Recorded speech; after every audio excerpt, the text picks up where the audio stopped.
because if we don't, that's going to be a problem. There we go. Best way to support this show is hit that subscribe button, give us that thumbs up, ring that bell. If you're on YouTube, Twitch, well, if you're on Twitter, just say hello and subscribe to us, follow us. Hey, Hugh, how are you, man? And the super chat is open. If anybody wants to super chat us, we really do appreciate the love, and we will show the love back. Dirty Filth, good to see you here, my friend. All right, let's rock and roll. We're going to get this rocket fired up right now.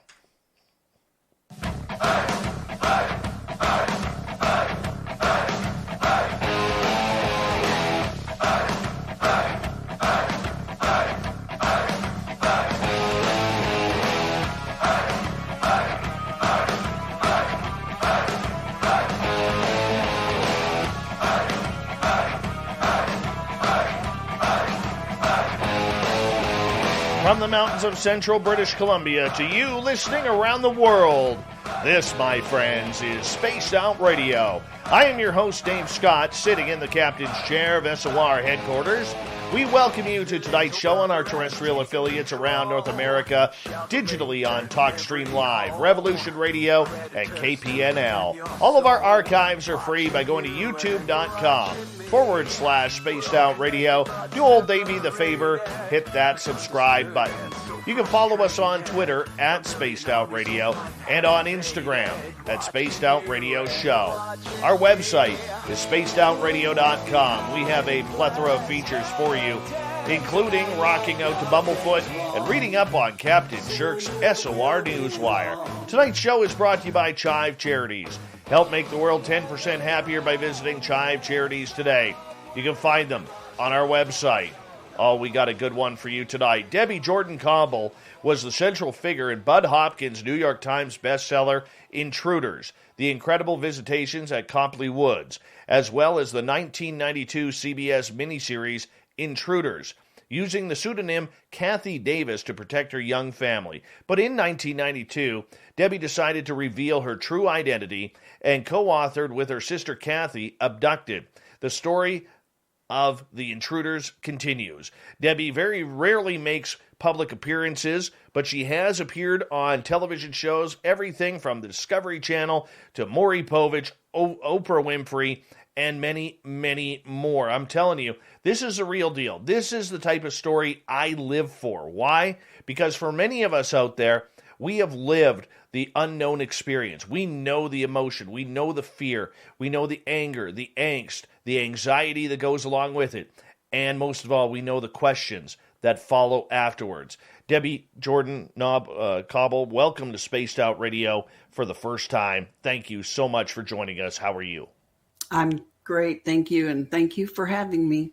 We are so glad to have you here because the one thing about this show is it's one thing to bring in researchers who continually talk about the research that they have or the book that they have written, but it's an entirely different type of program when you bring in someone who is experienced, someone who has run the gamut through all of this strange happenings and had to battle through not only the experience, but life itself and the problems that it causes. So for you, let's go way back in time. Before this even happened, were you a believer in UFOs and little gray men from up in the stars?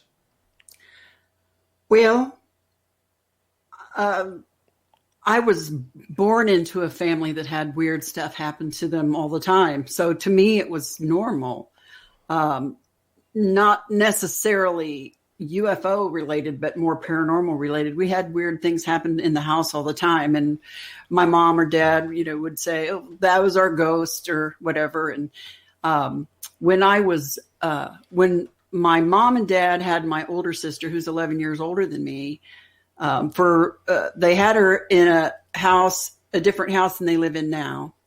And they wanted to have more kids, but never were able to. And so mom did go to the doctor. They told her that she would just probably not have any more kids. And they moved to a new house.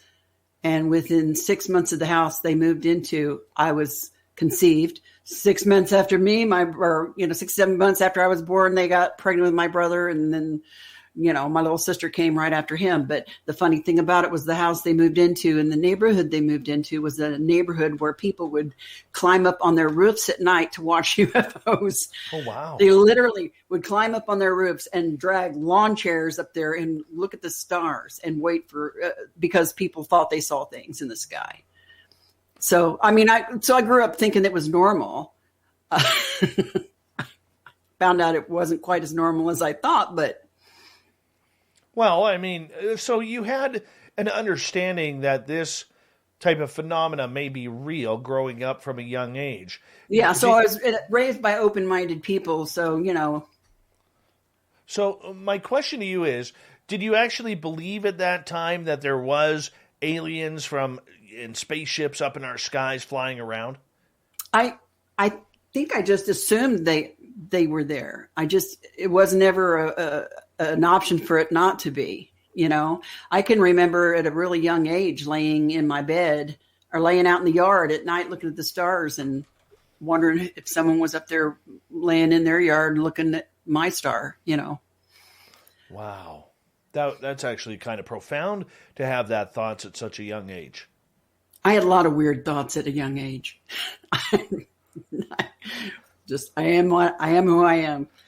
But that's a beautiful thing, though, because you recognize that there was more to this planet and more to Earth. I remember growing up, we didn't grow up in a religious family, but my mother did. And my father, well, he was a five senses kind of guy up until a few years ago when I scared the hell out of him on a ghost tour that I was on. But the idea behind the fact that you grew up in that era with that sort of belief is actually very rare, considering at that time the majority of society was still quite religious or going to school and getting educated. There wasn't a lot of time for this type of woo type talk. Oh, and we didn't talk about it outside the family with a lot of other people. Don't get me wrong in that, but and I quickly learned when I went to school that it wasn't something that everybody had knowledge of or thought about, so I just wouldn't talk about it.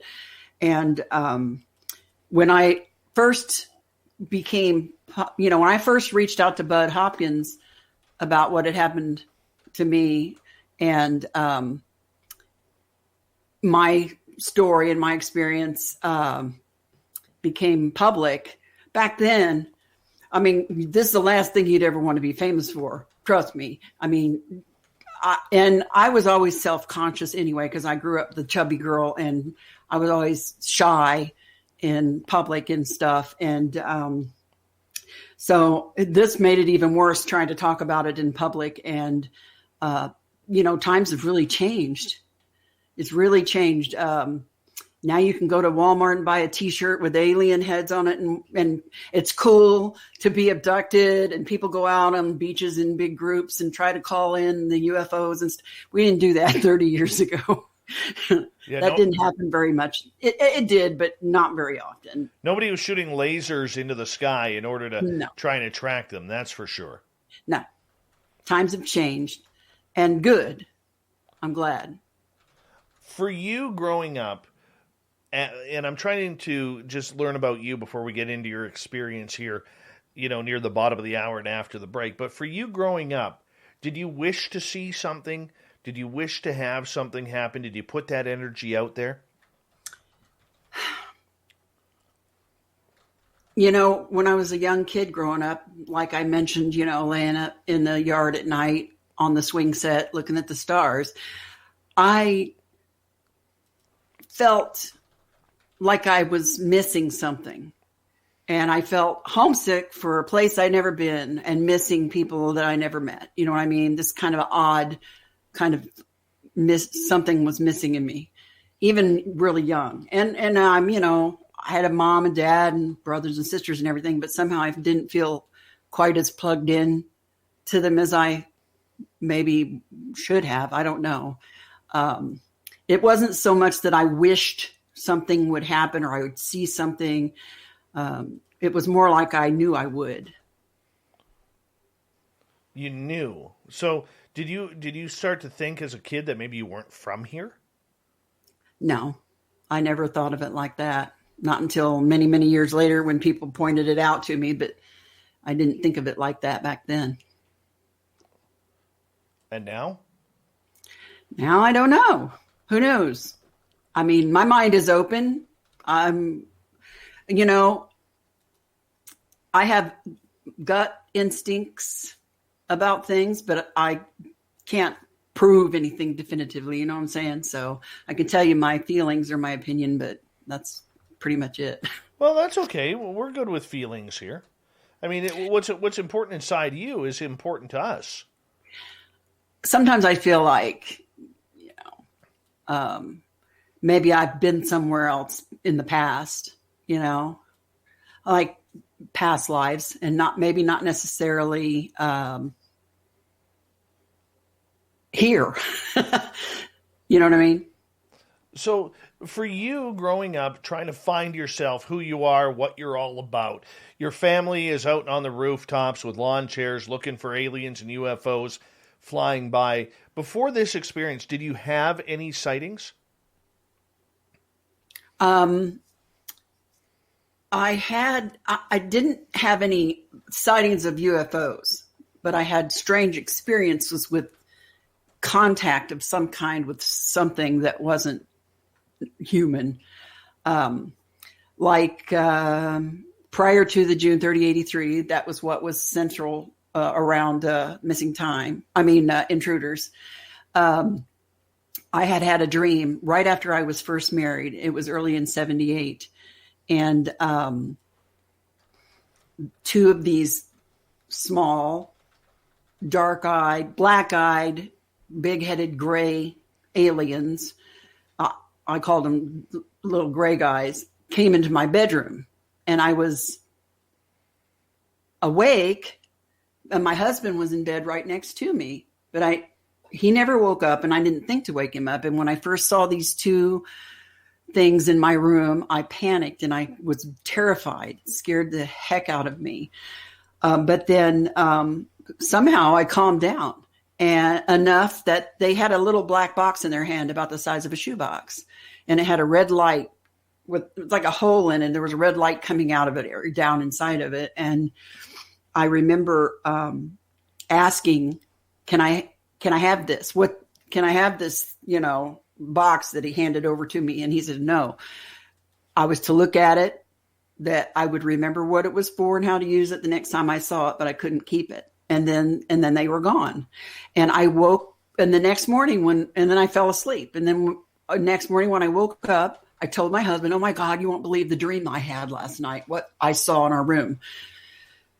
And that's why I called it a dream. I mean, I didn't, what else to call it? So, and my husband just looked at me and said, what did you eat for dinner last night? I mean, something really made you have crazy dreams. And then when I was really young, my sister, like I said, was 11 years older than me. And she used to play with the girl who lived down at the corner.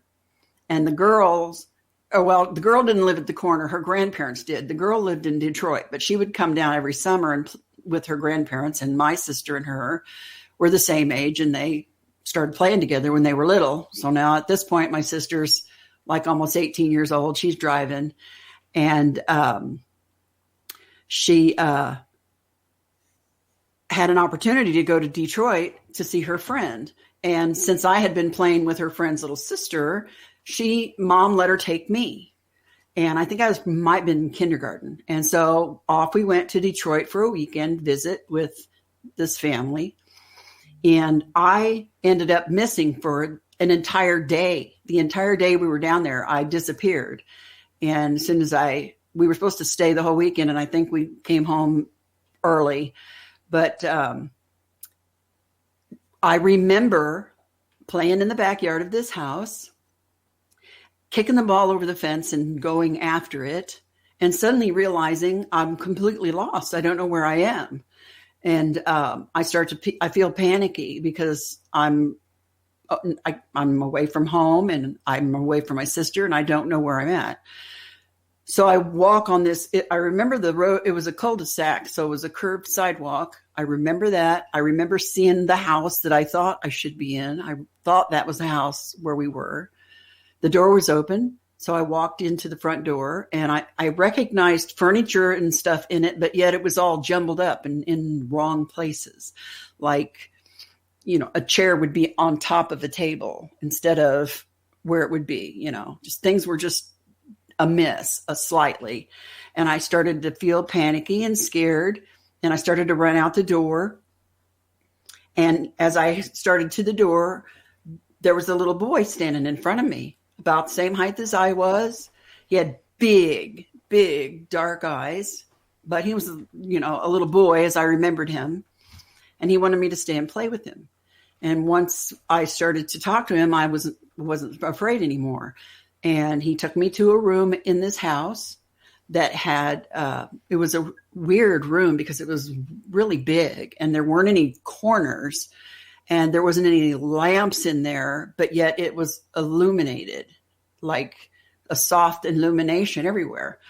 And there was a kind of a drop in the floor, and there were things that I thought were toys on the floor. And I sat down to play with something, and something poked me in the leg. And I remembered when that happened, I got scared. And then the next thing I remember after that is I'm standing in the doorway of this house again, and the little boy is next to me, but here comes his mother, who is mad. She was furious that I was in that house. And I remember her saying, "What is she doing here? She doesn't belong here. She needs to leave right now." And it was like someone pushed me out the door, but yet no one touched me. And when I looked, there stood my sister at the end of the walkway on the sidewalk looking at me. And I ran up to her, and she took my hand, never said a word to me. And then we went back to the house where I was supposed to be. She walked me back there. I don't recall having any conversation with her at that point, and this was a long time ago. But years and years later, when this whole incident, my mom actually reminded me of it when Bud was at our house one time. And so, and then I'm like, oh my God, I can't believe I forgot that. So I was telling him about it. And through my sister, he was actually able to contact the family who we went to in Detroit so many years before. And she remembered us coming, and she remembered that I had been missing all day and that they had the police looking for me, and that my sister had gone out and found me and brought me back. Where did your sister find you? I don't know. I was at that strange house, and I remember being shoved out the door. And when I looked up, there she was standing at the edge of the sidewalk ones from the front porch to the walk path that goes down the front porch to the sidewalk. She was standing at the end of the walk path on the sidewalk. There she was. And then she took me back to the house. So found me at the house where I was at. And she didn't really remember finding me when Bud talked to her, but she remembered the trip, and she remembered me being missing. So that is just weird stuff like that. Just weird. I mean, that's something like almost right out of David Paulides, what we hear with his stories, and in the missing 411, where we're hearing, people being checked in one area, then all of a sudden they're not there. And then hours later, they're in that exact same spot that's already been checked. That is so weird. That's my life. How old were you when this happened? I don't think I was in kindergarten yet, or I might have been in kindergarten that year. I think we figured out it was maybe 1965 or 1966. So I don't know. I was born in 59. My goodness. And for any parent, that is an absolute nightmare when your child goes missing. Yep. And for the hours that you were gone, and the police were involved, what was happening on the outside around you? Were you ever able to talk to family members about it? No, I remember hearing my mom talk to Bud about it, saying everybody was freaking out and they were trying to find me in the neighborhood. They didn't think I could have gotten far. I remember what I had for lunch that day. It was grilled cheese and tomato soup. I don't know why I remember the weirdest little details. But it was right after lunch, so they figured I couldn't have been gone far. How far could a little kid walk, I don't know if they thought somebody might have picked me up, but I don't know. When you were, when you were found, were you confused? A lot of kids will cry at that point, because they're lost or whatever. What were you going through as a child at that point? The only thing I can remember is feeling relief that I saw my sister. I was happy I saw my sister and I felt relieved. That's the only thing I can remember. No kidding. Yep.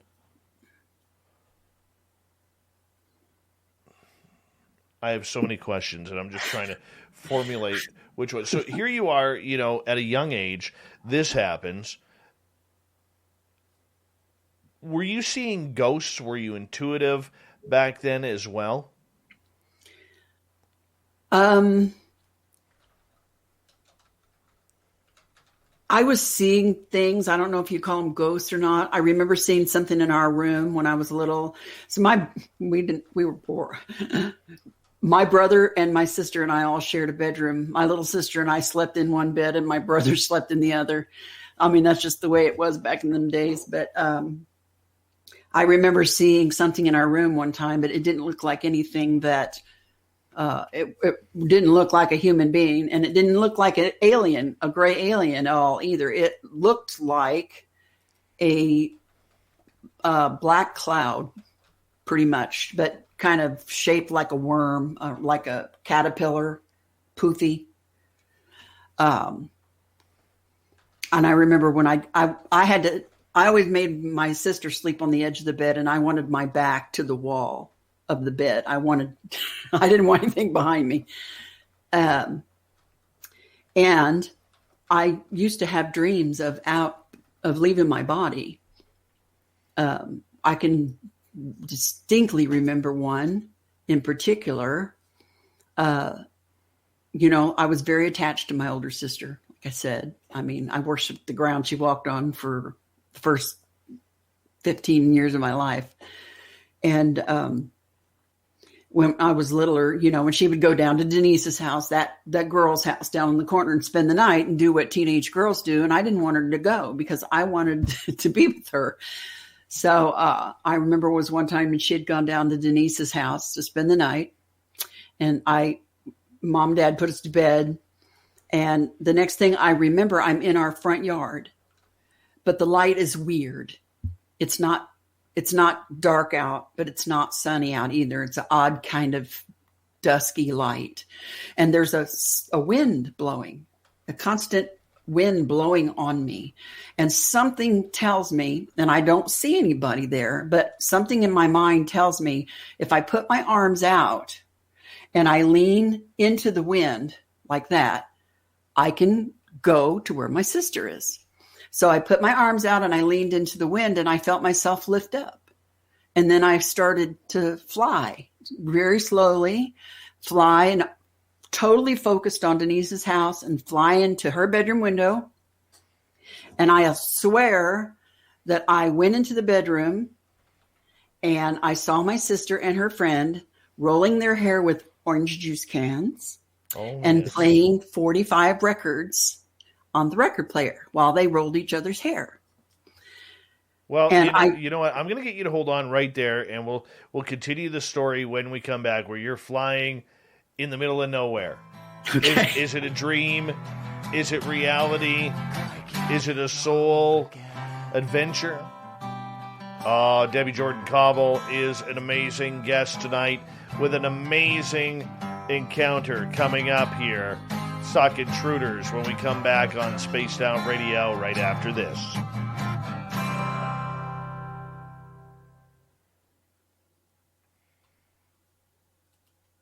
All right, we're clear. This is where we can talk. Okay. Hey, how are you? Hi. You know what? It's so weird. When I was about 3-4 years old, I always used to have dreams that I could fly. That all I had to do was flap my arms as a kid.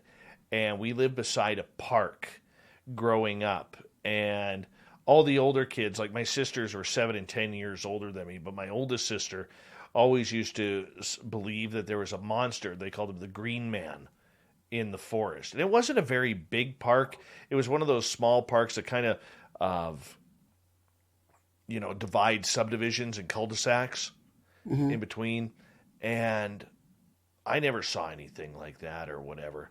But they used to swear by it. And it was just nasty because I always thought there was like a boogeyman. So I remember as a kid, I don't remember any dreams as a kid except for these ones where I would be having to flap my arms because the boogeyman was trying to get me and my cul-de-sac friends. and yeah, it was so weird. And now knowing what I've gone through, a lot of times I've tried to translate those dreams into was that something that happened previously that I was just, my mind as a child was transcribing as a boogeyman, but was something else. I don't know. Yeah. Yeah, so it's weird. Yeah. I don't think it's weird at all. Seems pretty normal to me. True.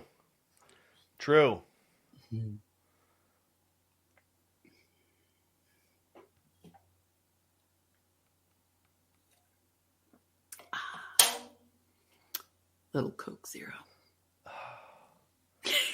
Yesterday was the 1-year anniversary since I drank Pepsi. Really?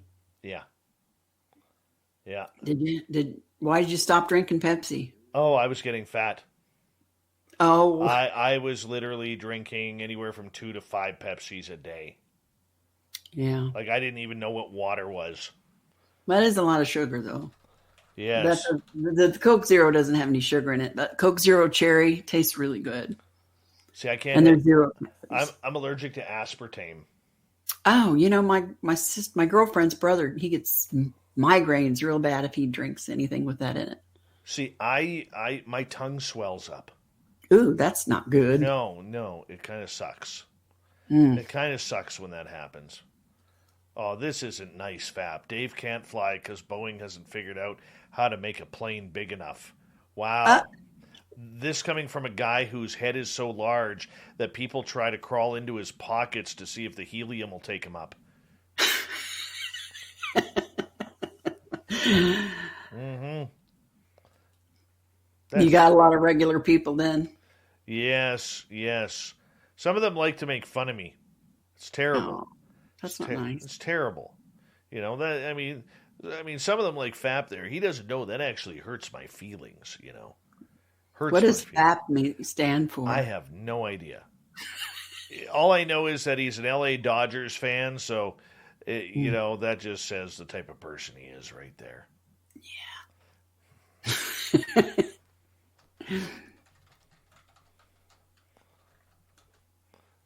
Yep. We love him around here, though. We love him around here. Yeah, that's good. I think it is.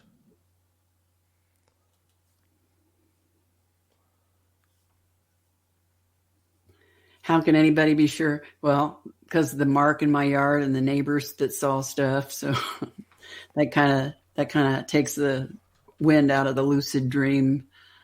I do have lucid dreams. I think that's what they are, but that wasn't one. Mm-hmm. There you go, Fap, from the lovely and talented Jennifer. You look great, Dave. I know she's being polite. And then with the aspartame, Jennifer, ooh, little weird here. Love a fat tongue, Dave. Oh, my. Oh, my. I love the fact that I could put comments up. Eugene is asking, do you recommend the book or movie version? Intruders on television was actually a compilation of a bunch of different people's stories. So there's only a couple of scenes that are actually mine. If you want the true, the all my family story, you want to read the book. All right. Hold on 1 second here.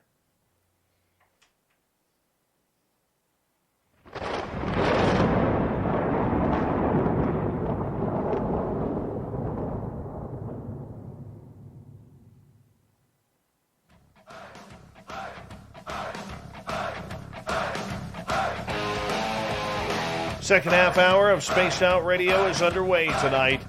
My name is Dave Scott. Thank you so much for taking the time to join us. Really do appreciate earning your listening ears. Want to say that you can check out our free archives by going to youtube.com/Spaced Out Radio. Just do me the favor, hit that subscribe button. Our website is spacedoutradio.com, where we have a plethora of features for you, including rocking out to Bumblefoot and reading up on Captain Shirk's SOR Newswire. Follow us on Twitter at Spaced Out Radio and on Instagram at Spaced Out Radio Show. We continue on with Debbie Jordan Kauble tonight. Intruders. What is it all about? Now, right before the break, Debbie, you were talking about this amazing story when you were young about flying and seeing your sister curling her hair and listening to 45s. Tell us about that. Well, I just was out in the yard and everything. The color, the sky was a different kind of a dull color, and there's a breeze, a wind, and something told me if I just put my arms out and leaned into the wind, it would lift me up and carry me to where she was. And it did.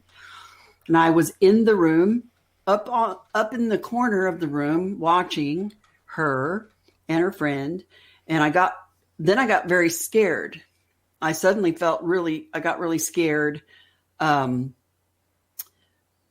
And thought to myself, oh my gosh, I'm going to float away, and the second I had that fear, I was right back in my room. I woke up in my bed.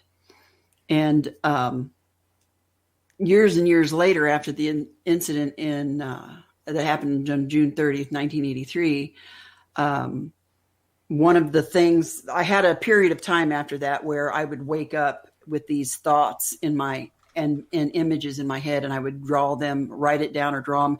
And one of the thoughts that I had was that fear would slow the process. And it made me think back to that time when I had that happen to me and I got so afraid. And the minute I got afraid, the experience stopped.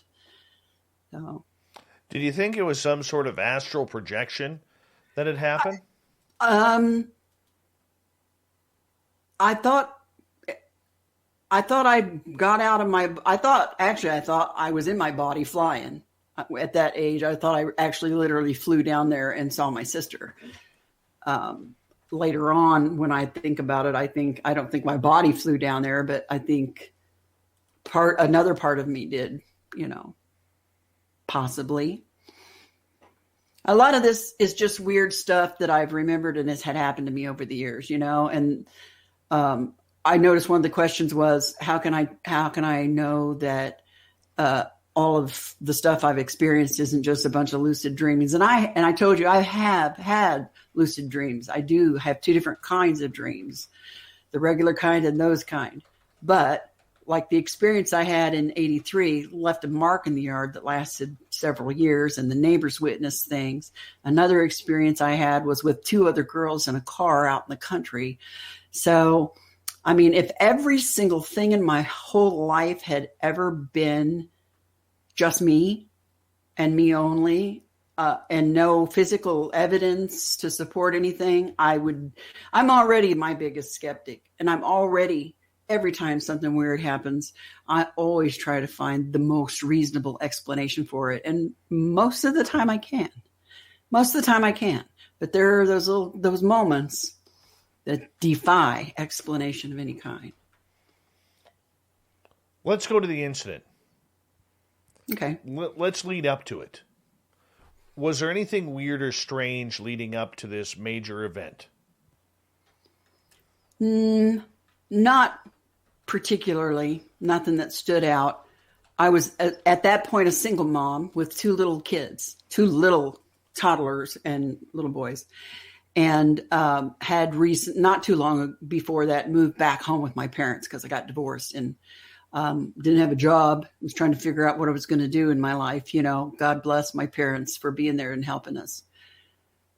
And but the night that happened, when I first saw that light in the backyard, I was not thinking of aliens or UFOs whatsoever. When I saw that light in the pump house, my first thought was, burglars or, somebody's out snooping around in my parents' yard. And, I was getting ready to go cut some patterns out with the girl that lived behind us, who was a seamstress. She had offered me a little extra money to help my parents with, our food and stuff, by cutting out the patterns for her when she made costumes. And so I was fixing to go over there and cut out some patterns. And that's when I noticed this weird light in the pump house by the swimming pool. And I mentioned it to my mom, before I left. I'm like, Mom, there's something ain't right out there. There's a light out there in the pump house. And she's like, well, maybe you just left it on. Don't worry about it. Your father will be home pretty soon. My dad was working second shift at the Ford Motor Company down there at the time. So he was an electrician there for like 35 years. But so anyway, I said, okay, well, I'll be gone for a while. And I got in the car, and before I left, I decided to go along the side drive of the house that would take me back along the swimming pool. And there's a little turnaround back there by my dad's workshop. And that way, if anyone was back there, I'd be able to see him, just to make sure, because I was leaving my mom there with my babies, So I did, and the light was now out. So I thought maybe my mom might have gone and shut it off when I was getting in my car. But I did note that the door to the garage that was attached to the house, the back pedestrian door, was open, which I knew my dog Penny had been in the garage that night. So I thought maybe she might have got out. Anyway, so when I got to my friend's house a few minutes later, I called my mother and I told her, I saw the light was out. And I said, the back door of the garage is open. Penny's probably loose. And I said, you want me to come home? She's like, no, don't worry about it. She goes, I'm going to lock the doors. Your dad will be home in a little while. Don't worry about it. And so I hung up the phone. And as soon as I hung it up, she called back. And I just snatched it up. I was standing right there with my hand basically still on it. So I picked it back up and answered. It was her. And she said, I need you to come home right now. And I'm like, why? What's wrong? And my girlfriend's husband heard me, and he could tell I was upset or shocked by something. And he's like, tell her to call the police. That's what we pay him for. and my mom heard him, and she says, I don't want anybody here but you. I'm like, okay. So I went back home. I got I went in the Florida room, and I got the shotgun that my dad had that he kept back there by the trash compactor. And my mom was standing there, and she watched me, and I remember her saying, that's not loaded. And I said, I don't care. Whoever I'm going to swat it with it doesn't know it's loaded. So, and I always tell everybody was not a brave person. I have much more of a brave person now than I was then. So it wouldn't be as strange for me to do something like that now. But back then, I have no idea whatever possessed me to go be all, macho woman like that, because that's not me. Anyways, I went back out walking around trying to see if I could see anybody. Still, I'm not thinking about UFOs or aliens, not at all. And didn't see anything. So I decided to go in the garage because I thought if somebody's here, that's where they're hiding. I had discovered my dog under my dad's ladder truck farther back behind the pool, and she wouldn't come out from under the truck for nothing. So I'm like, fine, stay outside. And I went in the garage, didn't see anything, but when I was in there, all of a sudden I felt like I was on fire. It almost felt like I could feel every molecule of my body like on fire. And I remember thinking, oh my God, I got to get out of here right now.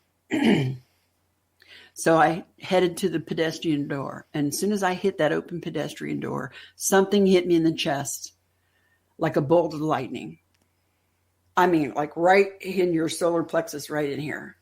And it was so bright and so intense that I know my eyes were closed, but I could still see it. I couldn't get away from it. And I couldn't move. It almost felt like time stopped, and it felt like every molecule in my body vibrated. I could feel each individual piece of me vibrate.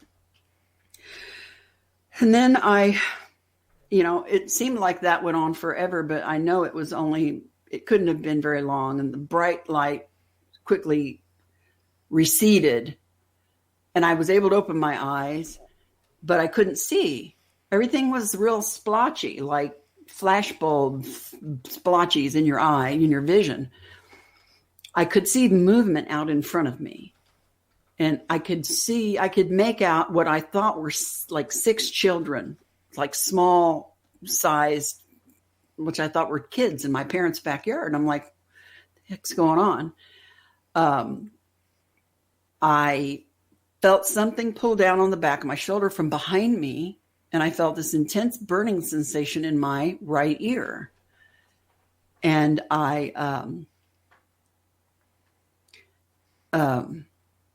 the next thing I remember is hearing someone say it was unfortunate that I had felt this pain. The next thing I know, I'm outside and on the patio. And that's when I can see this thing in my parents' yard, just off to my left. And it was a kind of deal like where when I noticed it, I didn't want to look at it. Then when it was like I didn't want to look at it because it terrified me. And yet I didn't want to not know where it was at all times in relationship to me, because I didn't want it coming any closer to me. And at that point is when I realized that the kids in the backyard had all lined up and were kind of moving towards this thing. It wasn't very big. It was egg shaped. And I don't even think it was actually touching the ground, because it kind of had a very ever so slight wobble to it, like a bobber on a calm, smooth lake, just that kind of little like that. And then had a big like a basketball sized ball of light in front of it. And it was about as high as I am tall. I'm 5'3". And then it went down really slow and then went back up again. And then these kids kind of glided into it.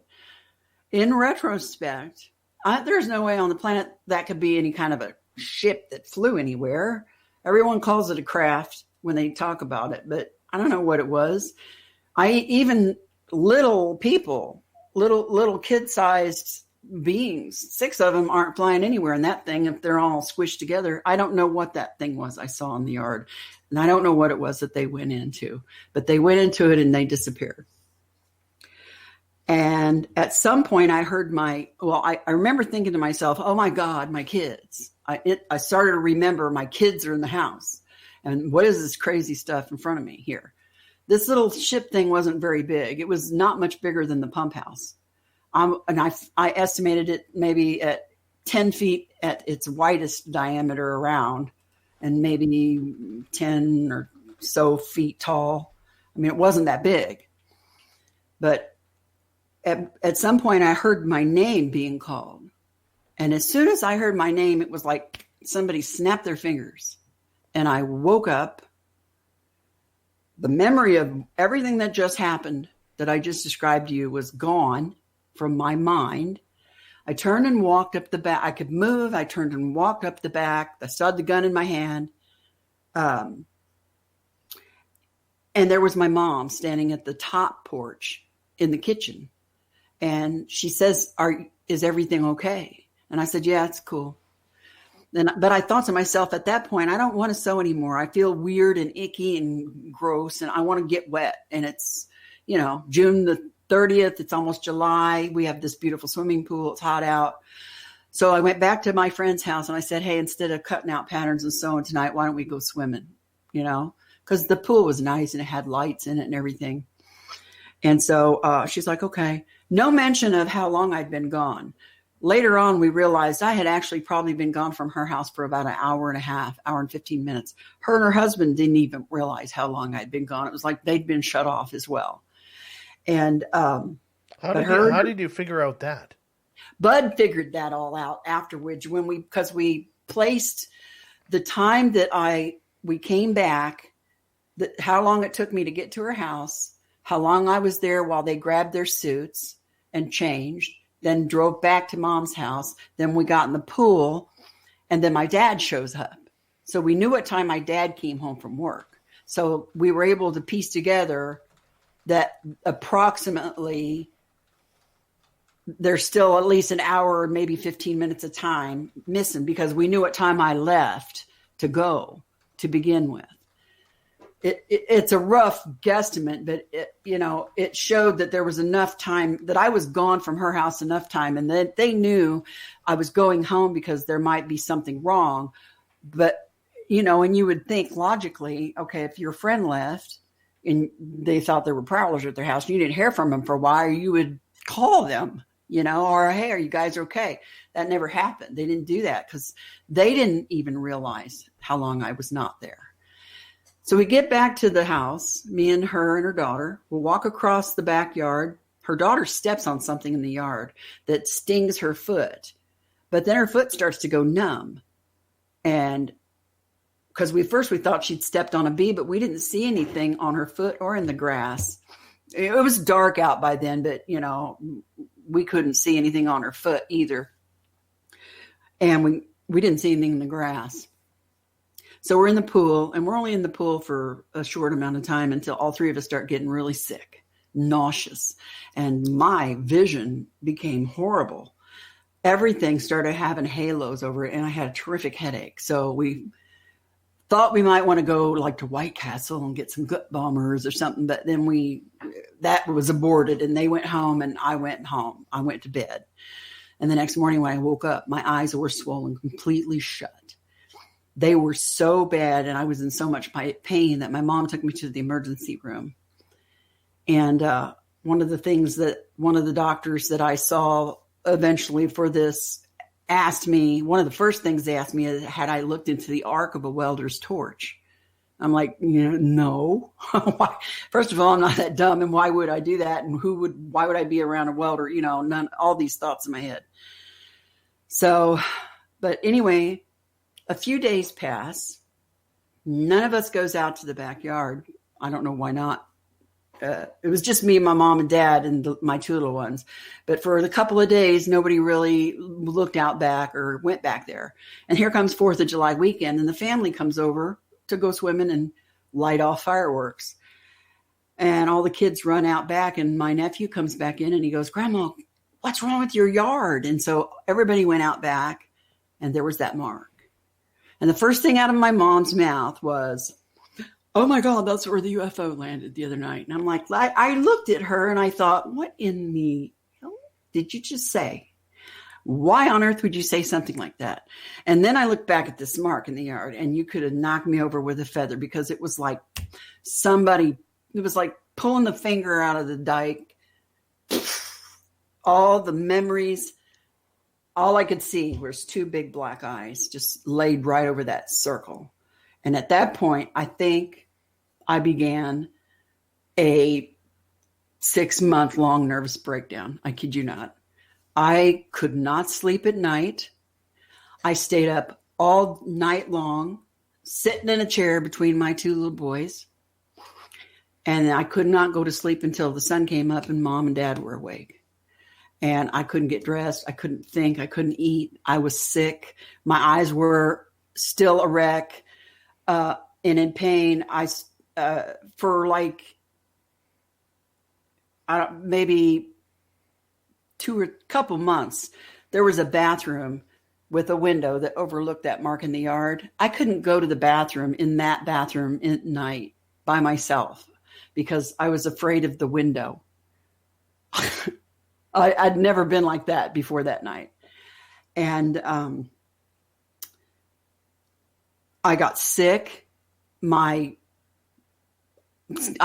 started running low-grade fevers on and off. I'd get rashes. The glands in my neck would swell up. I'd get stomach problems. I started having palpitations and irregular heartbeats, panic attacks. And the dog that had been out there that night, by I think November, maybe October, she had to be put to sleep because all of her hair started falling out. We first thought it was mange on the back of her body. You know what mange looks like on a dog. But then it started falling off in other places that she couldn't rub it off on. And she started developing big black sores on her back, and her teeth started falling out. Her gums were bleeding. Her eyes looked like white over, and she ended up she was just miserable, and we had to put her down.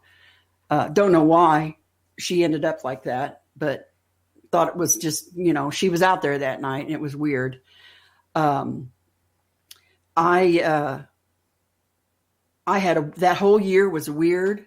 I would have strange dreams, and I would see images and shapes that I would wake up and draw, and words. I'd write down phrases. Like one of them was, the answers are in the blood, stuff like that. Anyway, I had read Bud Hopkins' book, Missing Time. And when I picked it up, I wasn't quite sure exactly what it was about. I flipped through it and kind of got the gist of it. And I thought, okay, this will be interesting because, we're an open-minded family. We why not? And I'd seen the Betty and Barney Hill thing on TV, I think. And back in 77, I believe, Dad took us, might have been Christmas Eve of 77. Is that when Close Encounters of the Third Kind came out? I believe so, yes. Okay. Because we used to have a tradition in our family. We'd go to the movies on Christmas Eve when the kids got older. And so I believe that was when we went to see that. And I can remember punching my dad in the arm going, yes, look, yes, that's right. I said, whoever wrote this saw these guys. I got so excited about it, which was kind of weird. But Dad, he's like, shut up. I'm trying to watch the movie. But so I got the book Missing Time. And every time I tried to read it, I'd have these major panic attacks. So much so I think I was having a heart attack, and I would make my mom take me to the emergency room. So after like the third trip in a couple of weeks, she's like, you need to take that book back to the library. We can't keep reading this book. So then after, and it wasn't too long after that the Mark in the Yard incident, June 30th, happened. And I immediately, one of the things that came back to my mind was that book. And I immediately went back to the library and got it because I had remembered seeing that there was a place in the back of the book that you could write to the author if you thought you'd had one of these experiences. And I thought that I took a bunch of pictures of this Mark in the Yard because it was extraordinarily weird. And everything I was feeling and what was happening after that, and my eyes, but my sister, Kathy, my older sister that I told you about earlier, she'd had one episode she talked to us about in 1965. She was taking my mom to a bingo game, dropped her off at the bingo game, drove past Holy Spirit Church, and suddenly felt compelled to pull in the parking lot and drive around back. And when she did, there was a UFO right over her car behind this church. Wow. And she remembered this UFO picked up her whole car with her in it. Wow. On that note, I'm gonna get you to hold on right there because we are getting into some serious juice here, into the story of Debbie Jordan Kauble. If you want alien stories, what it's like to be abducted, what it's like to have missing time, this is one that we are proud to broadcast to you tonight. Debbie Jordan Kauble is our guest here on Spaced Out Radio. Hour number 2 of the show coming up right after this.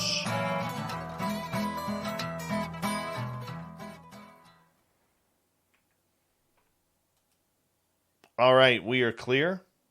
I'm just going to disappear here for a minute and take my dogs out. I'll be right back, okay? Yep, I think I'll go take myself out. All right. I got your microphone down, so we'll be right back.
All right, I am back. Me too. Wonderful. I'm sorry if I talk a lot. There's so much. That's why I wrote another book, because so many people wanted to know. And I wanted to get it out of my head and down in case I lost it. My dad died from dementia. My older sister has dementia. I didn't want to lose all this. I want my granddaughter to know. So.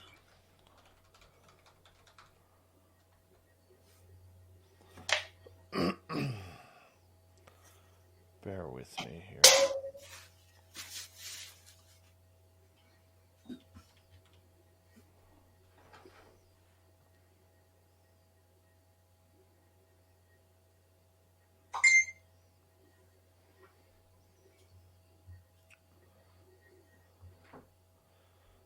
Okay.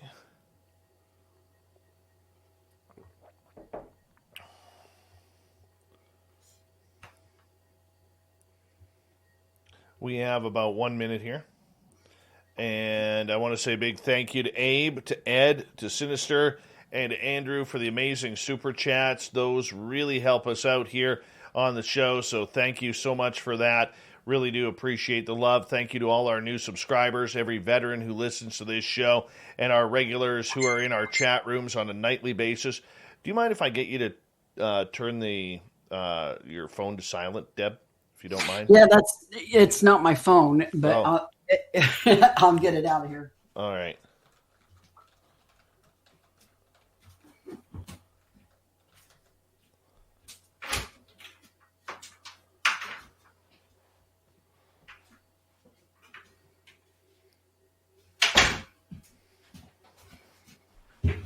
It's my iPad. Some of my friends found out I was awake, and so now they're bombing me. You're listening to Spaced Out Radio with Dave Scott. Follow Dave on Twitter @Spaced Out Radio and on Facebook, Spaced Out Radio Show. Hour number 2 of Spaced Out Radio is now underway tonight. My name is Dave Scott. Thank you so much for taking the time to join us. We really do appreciate earning your listening ears wherever you are on this beautiful planet called Earth. We want to say hello to everyone listening in on our terrestrial affiliates around North America, digitally on TalkStream Live, Revolution Radio, and KPNL. All of our archives are free by going to youtube.com/Spaced Out Radio. Just do me the favor, hit that subscribe button. The Desert Clam has set the password for tonight in the SOR Space Travelers Club, Oculiform. Oculiform is your password. Use it wisely, space travelers, as the Clam sets a password each and every night right here on Spaced Out Radio. Our website is spacedoutradio.com, where we have a plethora of features for you, including rocking out to Bumblefoot and reading up on Captain Shirk's SOR Newswire. Follow us on Twitter @SpacedOutRadio and on Instagram @Spaced Out Radio Show. We continue on tonight with Debbie Jordan Kauble. Amazing first-hand encounter of what it's like to be abducted, to have missing time, and to have extraterrestrials all of a sudden pop in to one's life. Debbie, welcome back to the show. Thank you. All right. So during the right before the break, you were telling us this amazing story of it was now the 4th of July, and there is this circle pattern that is on your grass, and nobody had noticed it. Mom all of a sudden said, "That's where the UFO was the other day." And all of a sudden the memories start coming back. I mean, how emotional was that for you and traumatic, knowing that all of a sudden just popped out of nowhere? It was horrible. It was horrible. Like I said earlier, I believe now, looking back, I basically had a nervous breakdown. And thank God for my parents who were there and supported me and helped me with my kids for a while, because it took a long time for me to get myself back to normal, some kind of normal, and get out of that. It was horrible. I mean, it was, in retrospect, I don't feel that anything that was done to me that harmed me was done intentionally. I think it was, like a side effect of what happened, but I don't think it was intentional to hurt me. But it did do lasting damage to me. I ended up being diagnosed with cataracts in my 30s. And by the time I was not even 50 yet, I had new lenses. I had to have my lenses in my eyes replaced with, my cataracts were so bad. And I have macular degeneration. So my vision is going. And I blame that night because my eyes were never right after that. And before that, I never had to wear glasses or anything. So, but I think that was, I don't think that was on purpose that I was hurt. It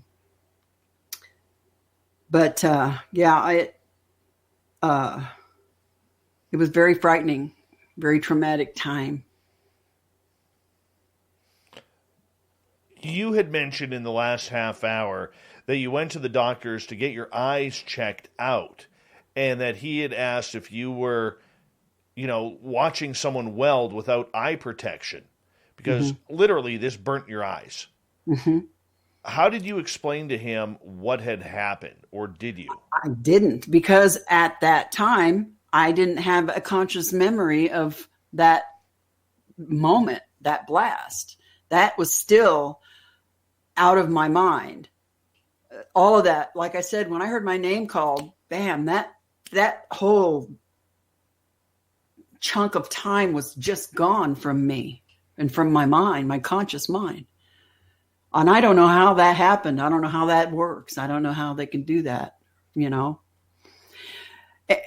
In retrospect, again, like I say, there's a lot of things you can say in retrospect, but what would you tell them? I saw this UFO and bright light in my backyard and now my eyes are blind. But I mean, nowadays, I might be more inclined to do that. But back then, no. But I didn't remember it anyway at that point, the next morning. So I just, had no idea why my eyes were so bad, and neither did he, because he thought they were bad enough that they should have been bothering me, earlier in the day. I'm like, I just woke up this way. Was there any markings on your chest from that beam or whatever it was that hit you? I don't believe so. Nope.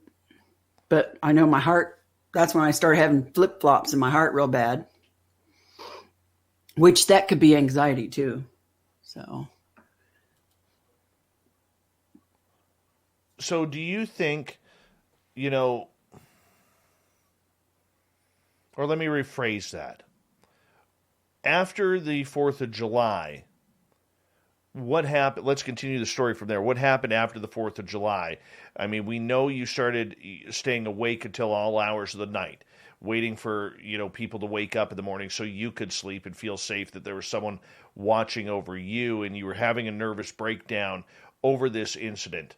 Were your friends whose house you were at, were they going through any type of trauma as well over this? At the time, I didn't know about it, and they didn't say anything to me about it. Now, when Bud came later, months later, and when he started to come to Indiana and do, the investigation, he came several times. And at one point, he talked to them. They mentioned to him that they were worried about me, but they didn't realize, they were worried about me after the fact when they saw me falling apart, but they didn't realize at the time that much time had passed. And she remembered her, us feeling sick in the pool and me complaining about my eyes. And she told him about her daughter and her foot.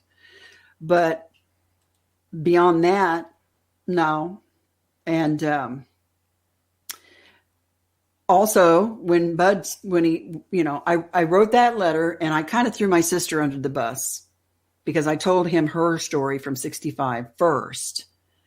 And, we always assumed that she was telling the truth. She'd get really mad and emotional about it and then quit talking if we picked on her. And so, we believed her. She had no reason to tell us a lie or tell us a crazy story like that. And so I told him about her. And then I said, oh, by the way, this happened on June 30th. And here's like 15 pictures of the yard. And that's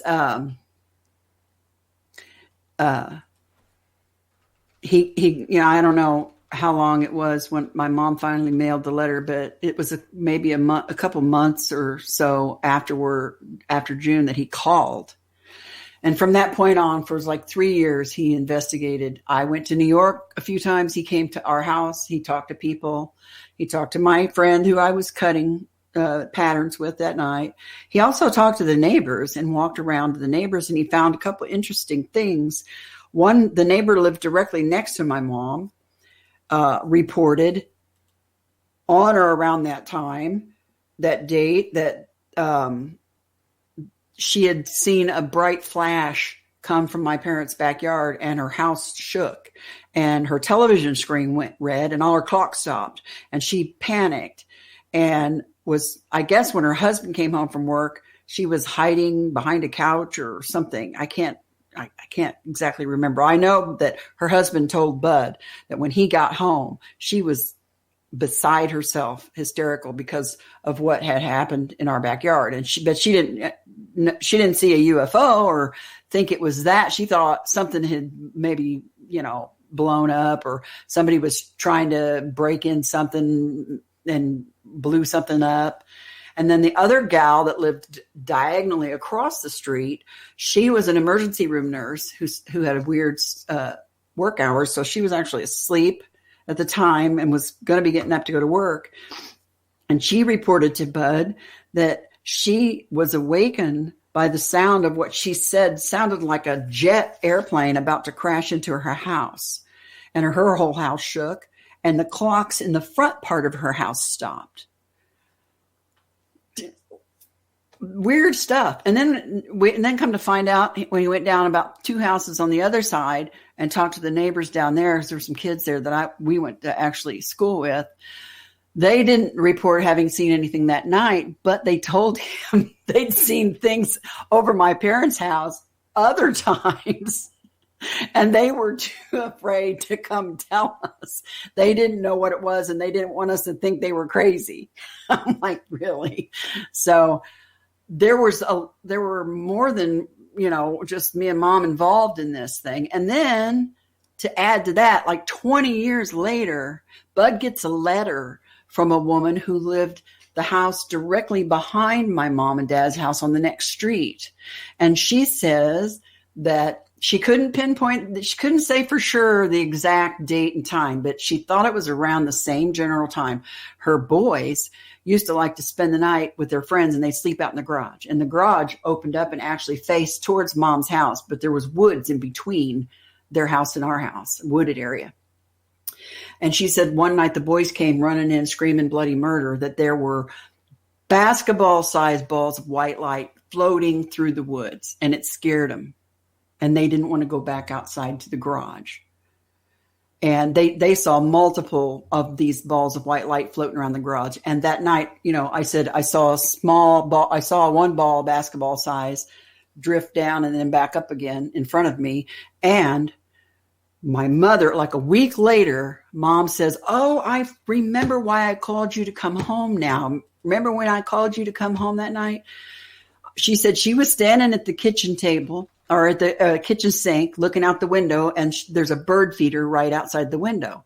She said there was about a basketball-sized ball of white light that illuminated this bird feeder. And she thought maybe it was like from somebody's flashlight beam, or somebody had pulled in that side drive I spoke of earlier, and it was a headlight. And so she's like trying to, look and see if she could see somebody or a flashlight or something like that. And she said the light got smaller and smaller and smaller until it disappeared. And she said the minute it disappeared, that's when it came in my head that I needed to call you because you needed to come home. I'm like, well, okay, thanks for telling me now. I mean, that was kind of freaky, but so. Getting a lot of questions in the chat room. Where in Indiana did this take place? Indianapolis. Or Indianapolis. Okay. So that's a major city that this is happening in. Mm-hmm. And we weren't that far from, it was the suburbs, but it wasn't that far from downtown Indy. Maybe 10, 15, 20 minutes max, depending on traffic. So yeah, it wasn't. Yeah, but that was in Indianapolis. Yep. Okay, so you have this going on, and now Bud Hopkins is involved. For people who may not know or recognize the name of Bud Hopkins, define for us who he is. Bud Hopkins was one of the first people to seriously investigate the abduction phenomenon. He was actually an artist. He wasn't a scientist or a doctor or anything like that. He was an artist, but he'd had an experience of his own, not a close encounter like mine, but he and some friends on the Cape had witnessed a UFO in the sky, and it piqued his interest. I always used to say, you had to have something more than that happen to you for you to be this interested in it. You know what I mean? This driven. Nope. He swear to God, he never did. But so he was an artist who had an experience and was fascinated with it, and extremely intelligent man, very well spoken, well written. And the thing about him was, at least, when I met him, he would reach out to professionals in the field, medical field, and psychology, and ask for assistance, and he would show them this compelling stuff that he'd gotten he got a bunch of letters from that Missing Time book. I remember him in his art studio when I went to New York the first time. There were boxes and boxes and boxes, like just jam-packed full of letters from people from this book alone. And so he enlisted the aid of physicians and psychiatrists and people that would help him to help people like me. He was a very compassionate person, and he wanted to help people. I always say he was in the emergency room of the UFO abduction phenomenon, because he saw the train wrecks like me in the beginning, and it was hard on him because he wanted to help people. He was a good guy, and he was smart. Why did he feel your case was important to come on board and investigate it? I asked him that one time. When I was in there looking at all those, he was showing me these letters, and then he would show me some that were just like I could have written them. They were so much like me and my own story and my own family. And I was just amazed. And I remember looking up at him and saying, Bud, my letter was in this box with all these other people. Why did you call me? Why did you decide to investigate and research my family and our experiences, and why? And he goes, well, kid, because he used to call me kid, that is the $64,000 question. I have no idea. I said, must have been destiny, huh? And he goes, maybe. Don't know. What kind of a man was he like to you? To me, he was like a father figure almost. I mean, I was young. I was in my 20s. And he really was a compassionate and caring person. And my family loved him when he would come to visit. We'd all sit around the kitchen table with coffee, and he had a million stories, not just of UFO stuff, but of art in New York and all kinds of things, and he would just mesmerize you when he'd talk to you. And he and his family, his wife, and he made me feel like part of their family whenever I would come to New York, and would do their best to make me feel comfortable. I remember I had to sell my washer and dryer that I had put in storage to get enough money to buy a bus ticket to go see him the first time. And halfway to New York on the bus, which is a 17-hour bus ride from Indy to New York City, about halfway there, I suddenly had a major panic attack, and I thought, girl, what is wrong with you? You are a mother, And here you are on a bus on your way to New York City to meet a man that you don't know who wrote a book about UFOs and aliens. He could be an axe murderer. What is wrong with you? Go home. You know? And I wanted to jump off the bus and go back home at that moment, but I didn't. And when I got off the bus and I saw him there to greet me at the bus station, and he had a bag of muffins and a cup of hot coffee and a nice and a warm smile on his face. And, and then my fears went down a lot. And then my first subway ride, the lights went off and I just came out of my skin, and he could sense that I freaked out a little bit, and he patted me on the knee and he said, "It's okay. It's okay. It's supposed to do that. That's normal." And when it went that, I knew I was going to be okay, because who does that? Who gets on a bus and goes all the way to New York City? And I'm a girl who was scared to be lost. I had this phobia about being lost. I think it goes back to when I was a little kid. I don't know, but I went everywhere with the compass in my hand, Thank God for cell phones. That was my savior. I loved cell phones so I could never get lost again. Forget about talking to my friends. So, for me to get on a bus and go there, that was a big deal, and that said a lot. Did you feel, I was that desperate. But did you feel, as we got about 3.5 minutes to go before we go to break at the bottom of the hour, Deb, did you feel that there was an array of relief on your end because finally someone was getting what you were saying, somebody who was really taking what you experienced seriously, and even though the answers are very difficult, those answers were at least getting somewhere? It was a double-edged sword, because on the one hand, all those very things you just said, somebody's finally listening, maybe, even told the psychologist during testing, "It's okay if you tell me I'm crazy. I know they make pills for that and I'll feel better. So, I'm okay with that. If that's what this is, I'm good with that." But like when Bud showed me those letters and I read those letters from those people and I saw the drawings that were just like mine, and I never met these people, never talked to them, didn't know them. And it's like there's only one explanation for how they knew this. I know they didn't climb in my head, and get it from me like that. So they had to have experienced it for themselves. And that threw a monkey wrench in my coping skills, because most all of my life, a lot of this stuff I tried to write off as me being, a dream or I'm misinterpreting something or this, that, or the other, in order to function in life. And here I'm getting this confirmation in this, and this people are seeing the same thing I am. So on the one hand, it was a relief. And on the other hand, it made me feel even more anxious in some ways. All right. Debbie Jordan Kauble is our guest tonight on Spaced Out Radio. 2 minutes before we need to go to break at the bottom of the hour. One more question about Bud Hopkins, if you don't mind. As he was delving through the information, was he very open with his findings about you? You mean to me or to other people? Pardon me, yes. To you?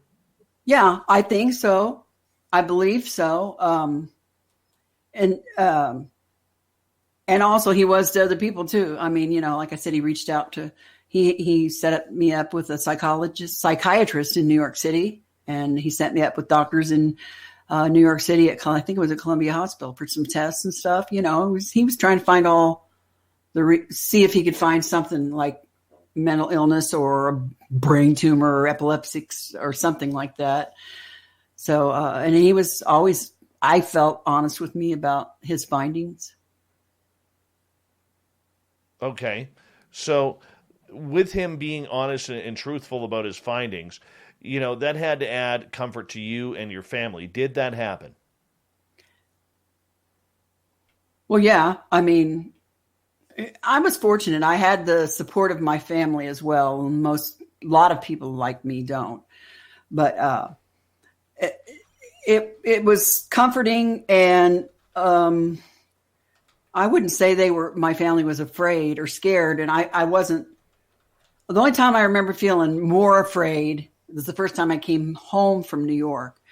for some reason, I felt like I was going to get in trouble. They were going to be mad because I talked to him.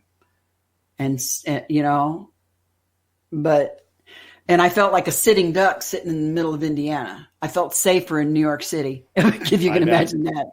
I bet, except for those who are getting abducted from the skyscrapers of New York. Yes. I know. Debbie, I'm going to get you to hold on right there. We are going to go to break here at the bottom of the hour. Debbie, Jordan Kauble, Intruders, what's it like to have aliens come into your life? Have missing time. Take you to places where you don't know, and the answers will never be found. This is reality here on Spaced Out Radio.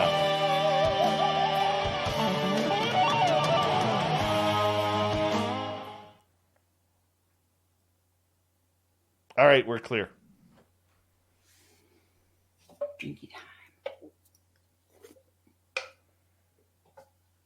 I bet your audience is loving it.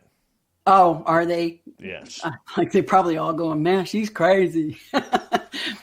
No, we got enough wingnuts in here to know that your story is nowhere close to being crazy.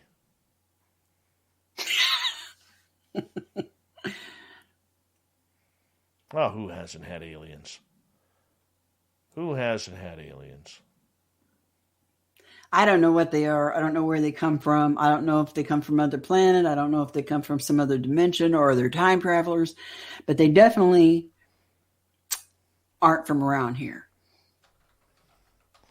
Well, maybe we'll find out soon.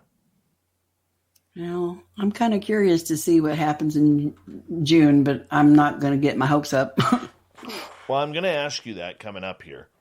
Okay. We will talk about that because, I think for all of us experiencers, we already know that aliens aren't going to be on the table. No. And to me, that's a letdown.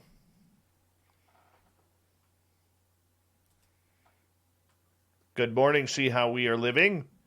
You must be over in the UK, I believe.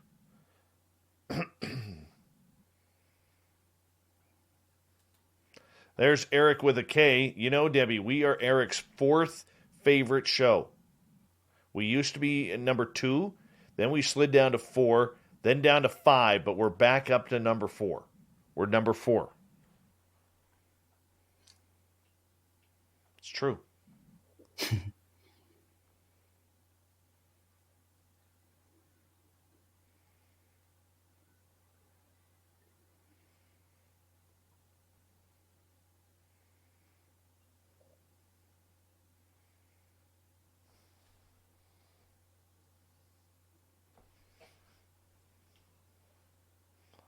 Howdy, DM. How are you?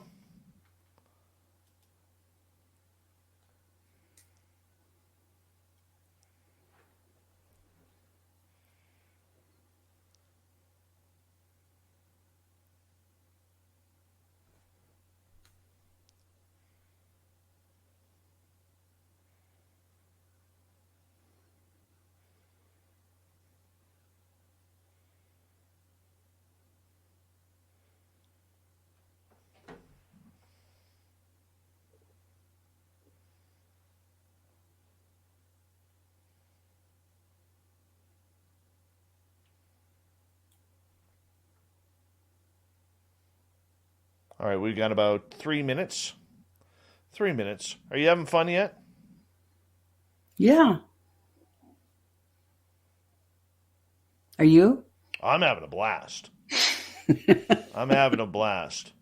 Oh, Mr. Cowley's here. That means we got to sing to him.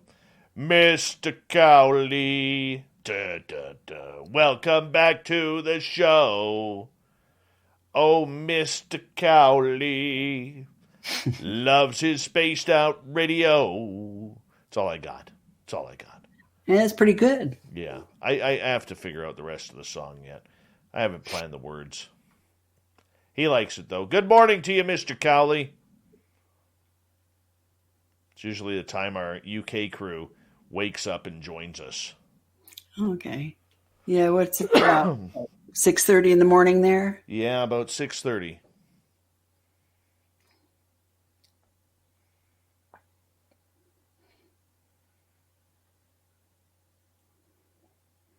Adrian Laddams, how are you? Welcome to our chat room from Sydney, Australia. Appreciate that, my friend.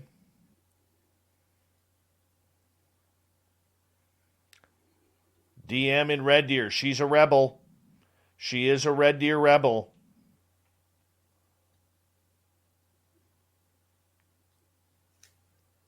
To Jessica, I'm number 3. To Eric, I'm number 4. To Jessica, I'm number 3. Wow. But lately, I've been running first. Okay. All right. We got about 40 seconds. Big thank you to Abe, to Ed, to Sinister Shorts, or Vax, and Andrew for the super chats. It's a great way to help out what we do on this show. Thank you to all of our new subscribers, and thank you to all the veterans out there tuning into our show, and of course all our regulars hanging on out like Steam Train Mark. How's tomorrow looking? Please let us know if we are alive in Australia tomorrow. We'd appreciate that since you live in the future. Gorgeous Tristan, how you been? Good to see you back. Here we go, everyone.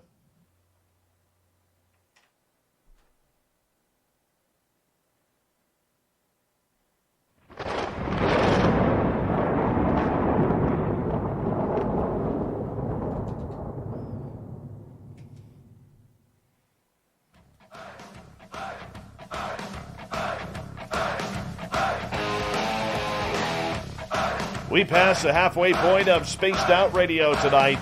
Thank you so much for tuning us in. Really do appreciate each and every one of you finding us wherever you are on this beautiful planet we call Earth. Want to remind you that if you missed portions of this show or others, check out our free archives by going to youtube.com/Spaced Out Radio. Just do me the favor, hit that subscribe button. Our website is spacedoutradio.com, where we have a plethora of features for you, including rocking out to Bumblefoot and reading up on Captain Shirk's SOR Newswire. Follow us on Twitter at Spaced Out Radio and on Instagram at Spaced Out Radio Show. We continue on tonight talking about ET Contact, Missing Time. Debbie Jordan Kauble is with us tonight on the show telling her real life experience that was turned into a television series. It was turned into a couple of books. Debbie, welcome back. Thank you. You're very welcome. Very welcome. Did the ET Contact continue after this incident? Yeah, I had a few strange things happen.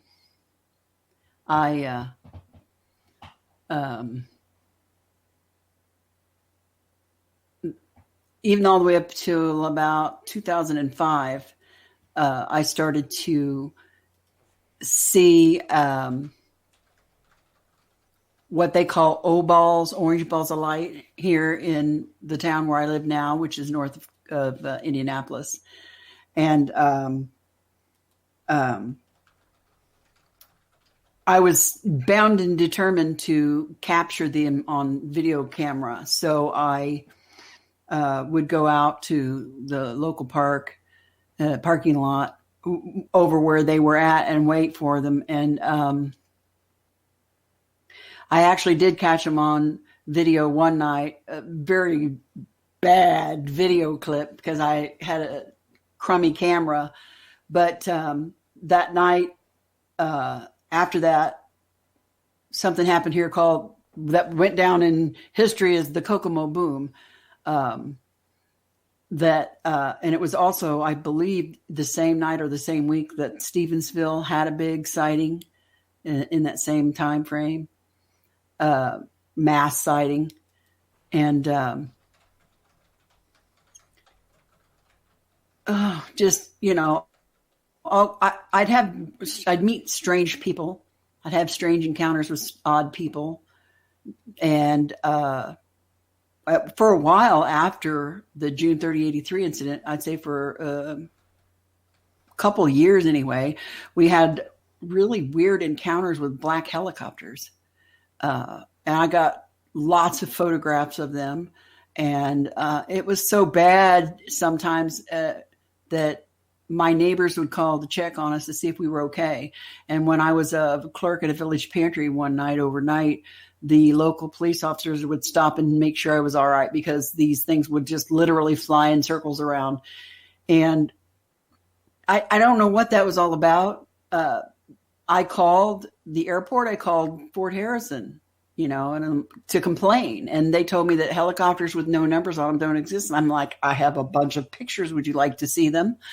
And I don't know what purpose that would serve, because you're obviously not trying to covertly watch someone, because you're like flying all over shaking their windows and making their kids and dogs scared, So what was that all about? My older sister even reported driving home from somewhere in the country. It was during the day, and a black helicopter swooped down right above her car and literally followed her for several miles along the road as she drove. Have no idea why or what that was about. We assume it's connected to this phenomenon for some reason or another, mostly because other people who've had the experiences like we've had have also encountered these black helicopters. But that didn't last. That was only a couple of years, and that stopped. So, do you recall any other UFOs coming around? Yes.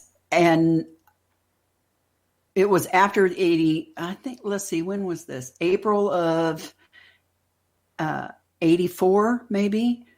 I was doing my crazy thing, being a night owl, and I decided I was doing myself a manicure, and I decided I needed fingernail polish remover at like 11 o'clock at night. So I jumped in my car and went off to the store to pick some up and hopefully get there before they close. And on the way back home, driving down the road towards the house, I see a really bright light coming towards me. And first it looked like, when an airplane has got its landing lights on, one light, and it's super bright and it aimed right at you. So it's like really intense. But then it suddenly became 2 lights and then 3 lights in a row, really bright. It was very low and they were really big, and it was kind of gliding right towards Mom's house. And I hurried up and scurried down the road, pulled in the driveway, ran into the house, hollered at my mom, "Come out here, you got to see this." And she came out on the front porch with me. And just as she did, we could see these 3 blazing headlights sailing just above the treetops. This thing was so huge. My parents' home and neighborhood was all wooded, but there was like a open space, around the house and the swimming pool area in the back, and then trees all around. This thing was so big that it literally filled up that whole sky. And the lights in the front went out just as you could see it coming clearing the area above the house. And underneath of it, these lights came on that were so intense and kind of beautiful in a way. And it came on with an audible sound that you could almost feel like a whoop when they just came on. It was like bands of bright white neon, like the fluorescent light tubes, like those long lights. There was a red light in the center at the front underneath, small red light. Didn't flash that I recall, which is the red light. Mom didn't really see anything but the 2, what looked like a boomerang, the 2 front part. I saw, because I was on the porch before she came outside and the lights came on, I could see a dark silhouette of like a square box and maybe something small and pointy behind it. But for the most part, it was just the big giant 2 wing things like a boomerang that lit up. And I remember as soon as it got over us and it lit up, I felt that terror rise in me again, that fight or flight, like, oh my God, I'm going to die kind of terror. And I looked over at my mom, and here my mom is standing there with her mouth hanging open going, "Oh my God, that's so beautiful." And I'm like, "Girl, really?" I was so freaked out that I left her standing on the porch and I ran through as this thing passed over the house, I ran through the front door, through the house, and out the back door to see it coming over the back of the house. And it got a couple miles over, a little bit to the east and south of the house. And instead of making a banking turn, which you would think a big, low, slow moving aircraft would make this big, wide banking turn, this thing just went boop, flip, and started heading in the other direction. Slow, low, and dead silent. Not one peep of sound came out of this huge thing. So I'm thinking to myself and talking to my mom, and I'm like, oh my God, this is going to be on all the news. I mean, we're in Indianapolis. It's not a little town. Somebody else had to see this thing. It was huge. And I couldn't believe it when there was no mention of it on the news, on radios, in the print, nothing. Of course, I called Bud, because this was right after Bud had made contact with us, and we were talking to him on the phone. I called him.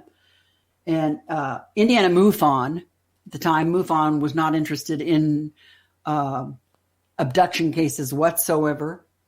So they didn't want to talk to us. So Bud contacted J. Allen Hynek up in Chicago.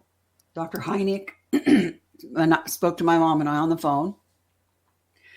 And he asked us to draw pictures of what we'd seen separately, which we did. And we sent them to him. And he called my mom back. I didn't speak to him again, but my mother did. And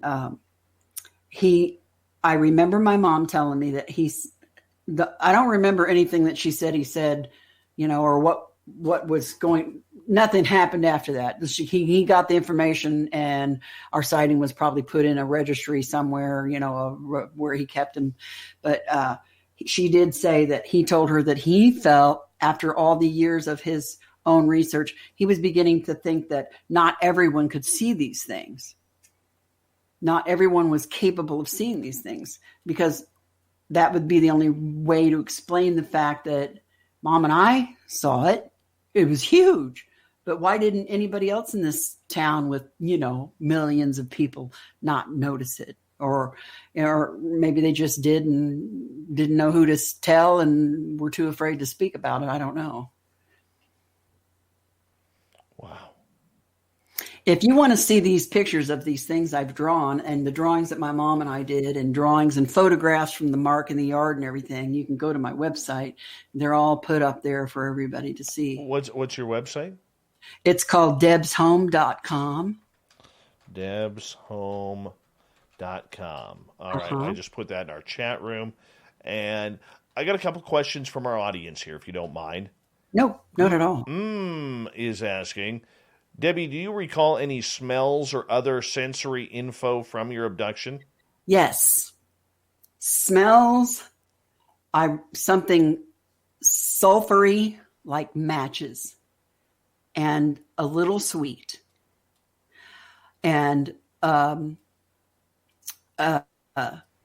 hearing high-pitched tone in my ear or head. I don't know.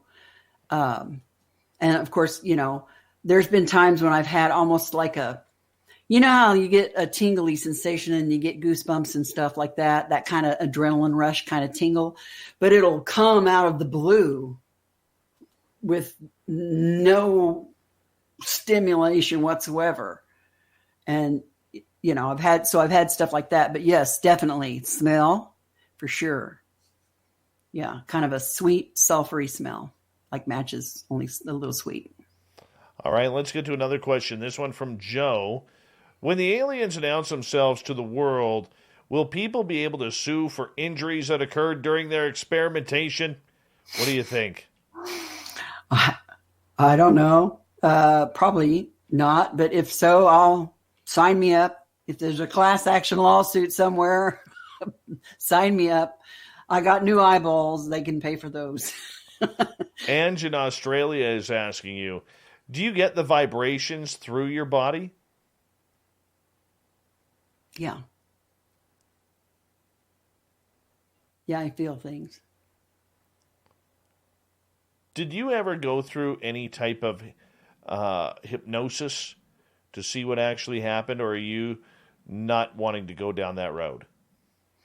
I have had hypnosis sessions. I've had about 5 maybe to 2 of them were with that psychiatrist, Dr. Clamar. Not much came from them.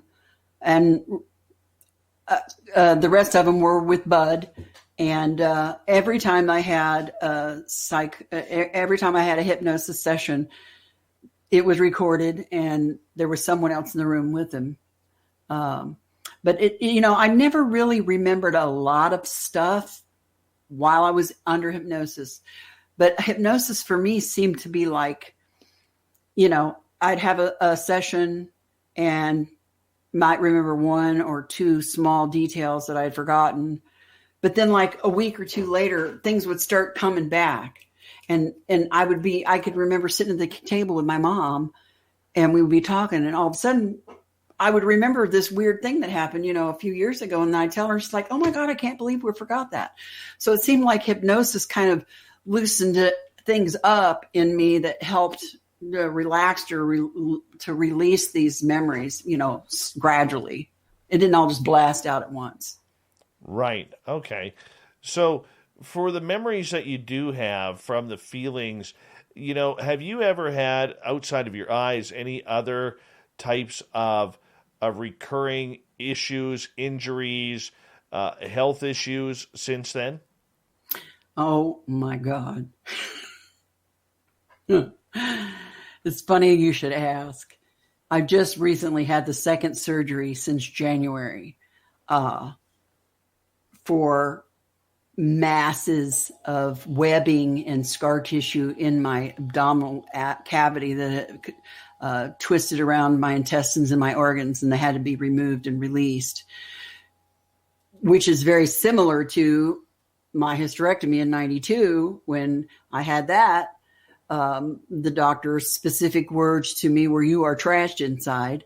My ovaries were the size of green olives and wrapped in scar tissue so tightly that they were crushed, and my uterus had grown to my bladder, and just like I had this like mass. My surgeon said the second time he went in, I just had major surgery 2 weeks ago for this more of it to be removed. He said from the navel down, I was just one large organ, one mass. And he said people do that. People do have adhesions and scar tissue, but he had never seen anything like this, ever. He still has big saucer eyes when I go in and see him. When he looks at me, he's like, dang.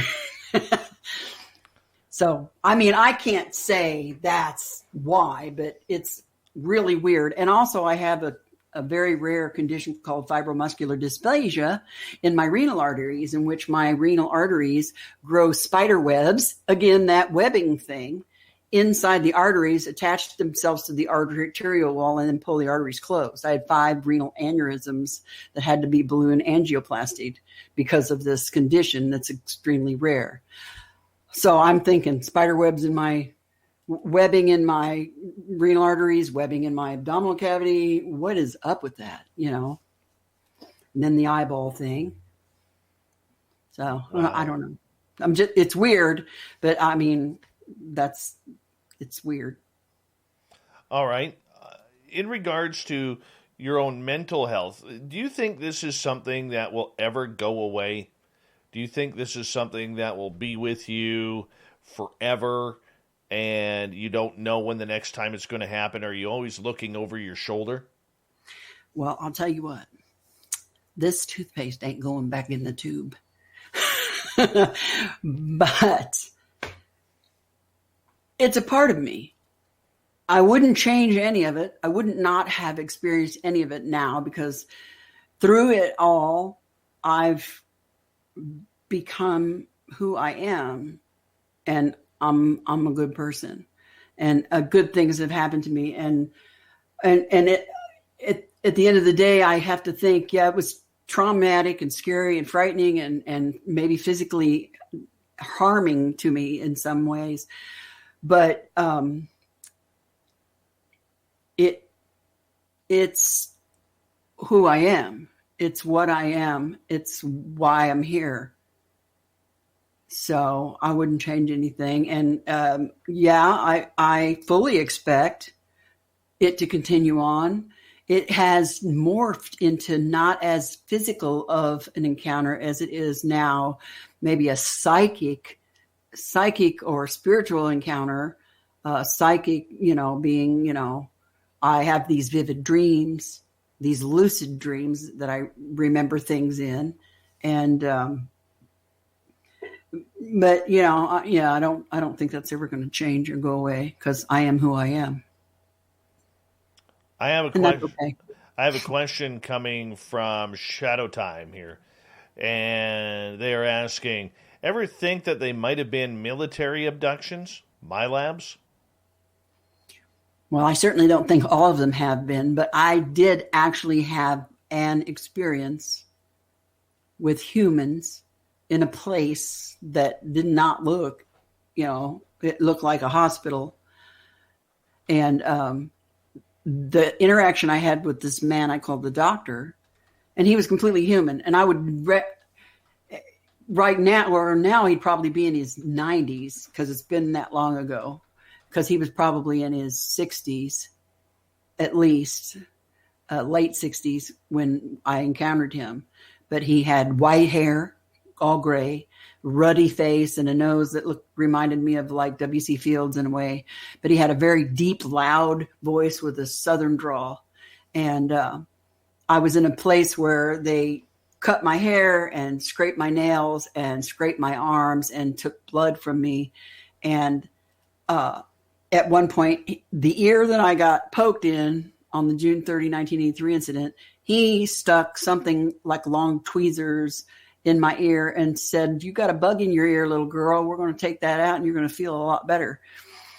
And I remember he pulled something out and he showed me, and it looked like a bug with legs, like a mosquito, like only with a smaller body and a lot of legs.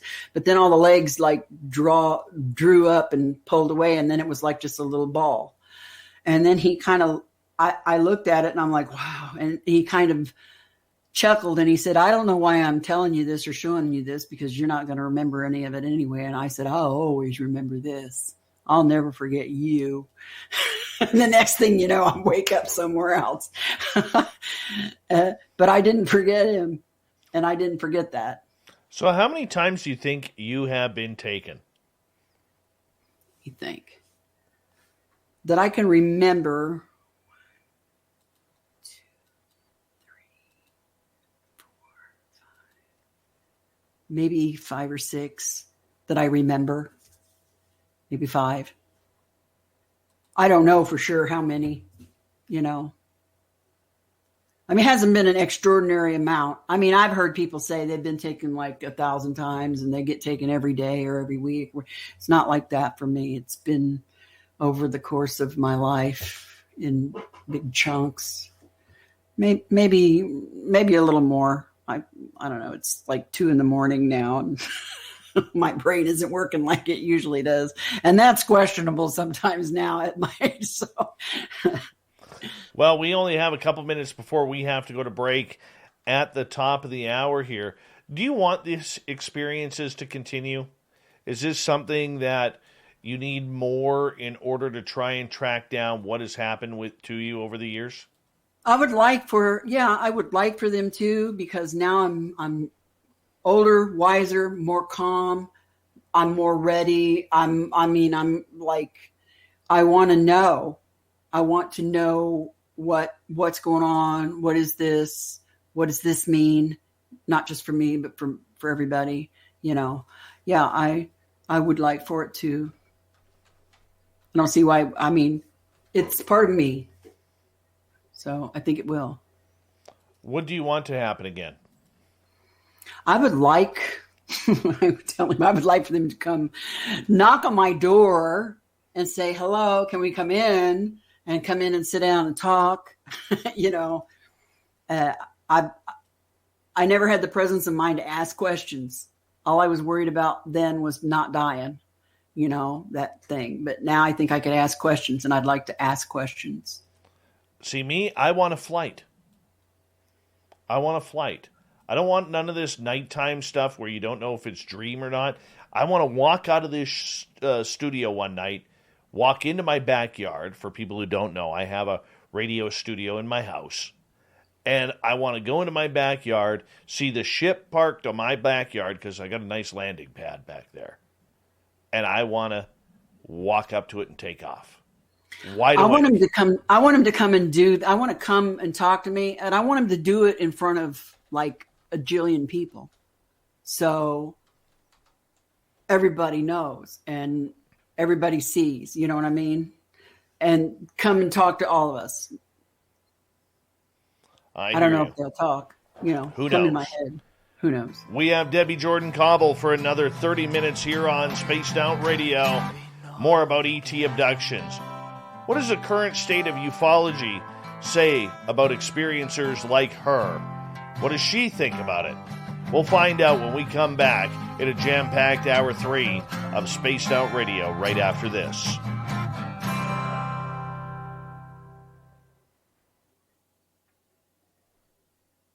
All right, we are clear.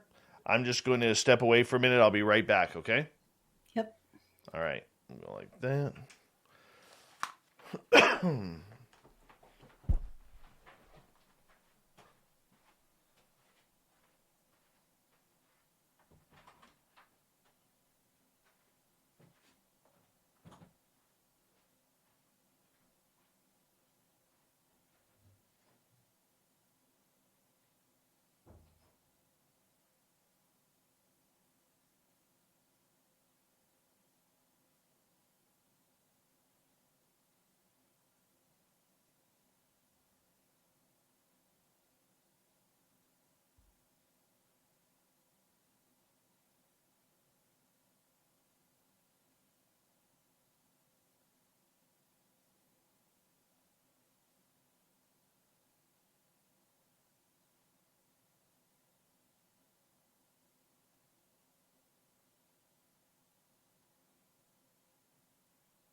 right, I am back. Let me just get my headphones on.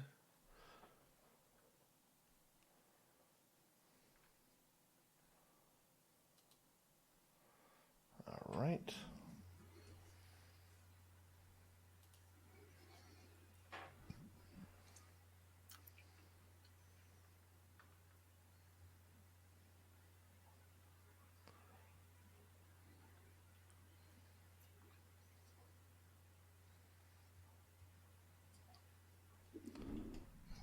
A lot of the one thing for my YouTube chat room, a lot of the wrenches were added to help get rid of all of those trolls that we had in here the other night.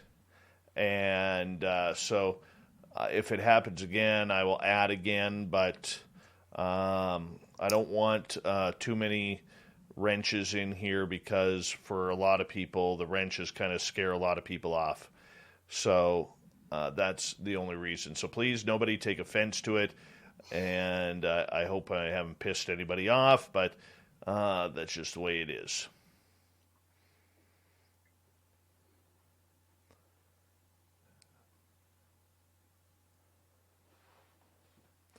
All right, we got about a minute left. I want to say a big thank you to Abe, to Ed, to Sinister Vax, and Andrew for the amazing super chats. It's a great way to support what we do on this show on a nightly basis. Thank you so much. Thank you to all of our listeners who are tuned on in, all of our regulars in the chat rooms, all the veterans tuned in, and our brand new subscribers checking us out. We really do appreciate each and every one of you coming on in. If you haven't followed us on Twitter, do so at Spaced Out Radio on Twitter, at Spaced Out Radio Show on Instagram. We'd love to see you added there as well as we continue to build our family here. We're going to get going here in about 7 seconds, so let's sit back, relax, and enjoy the start of hour number 3.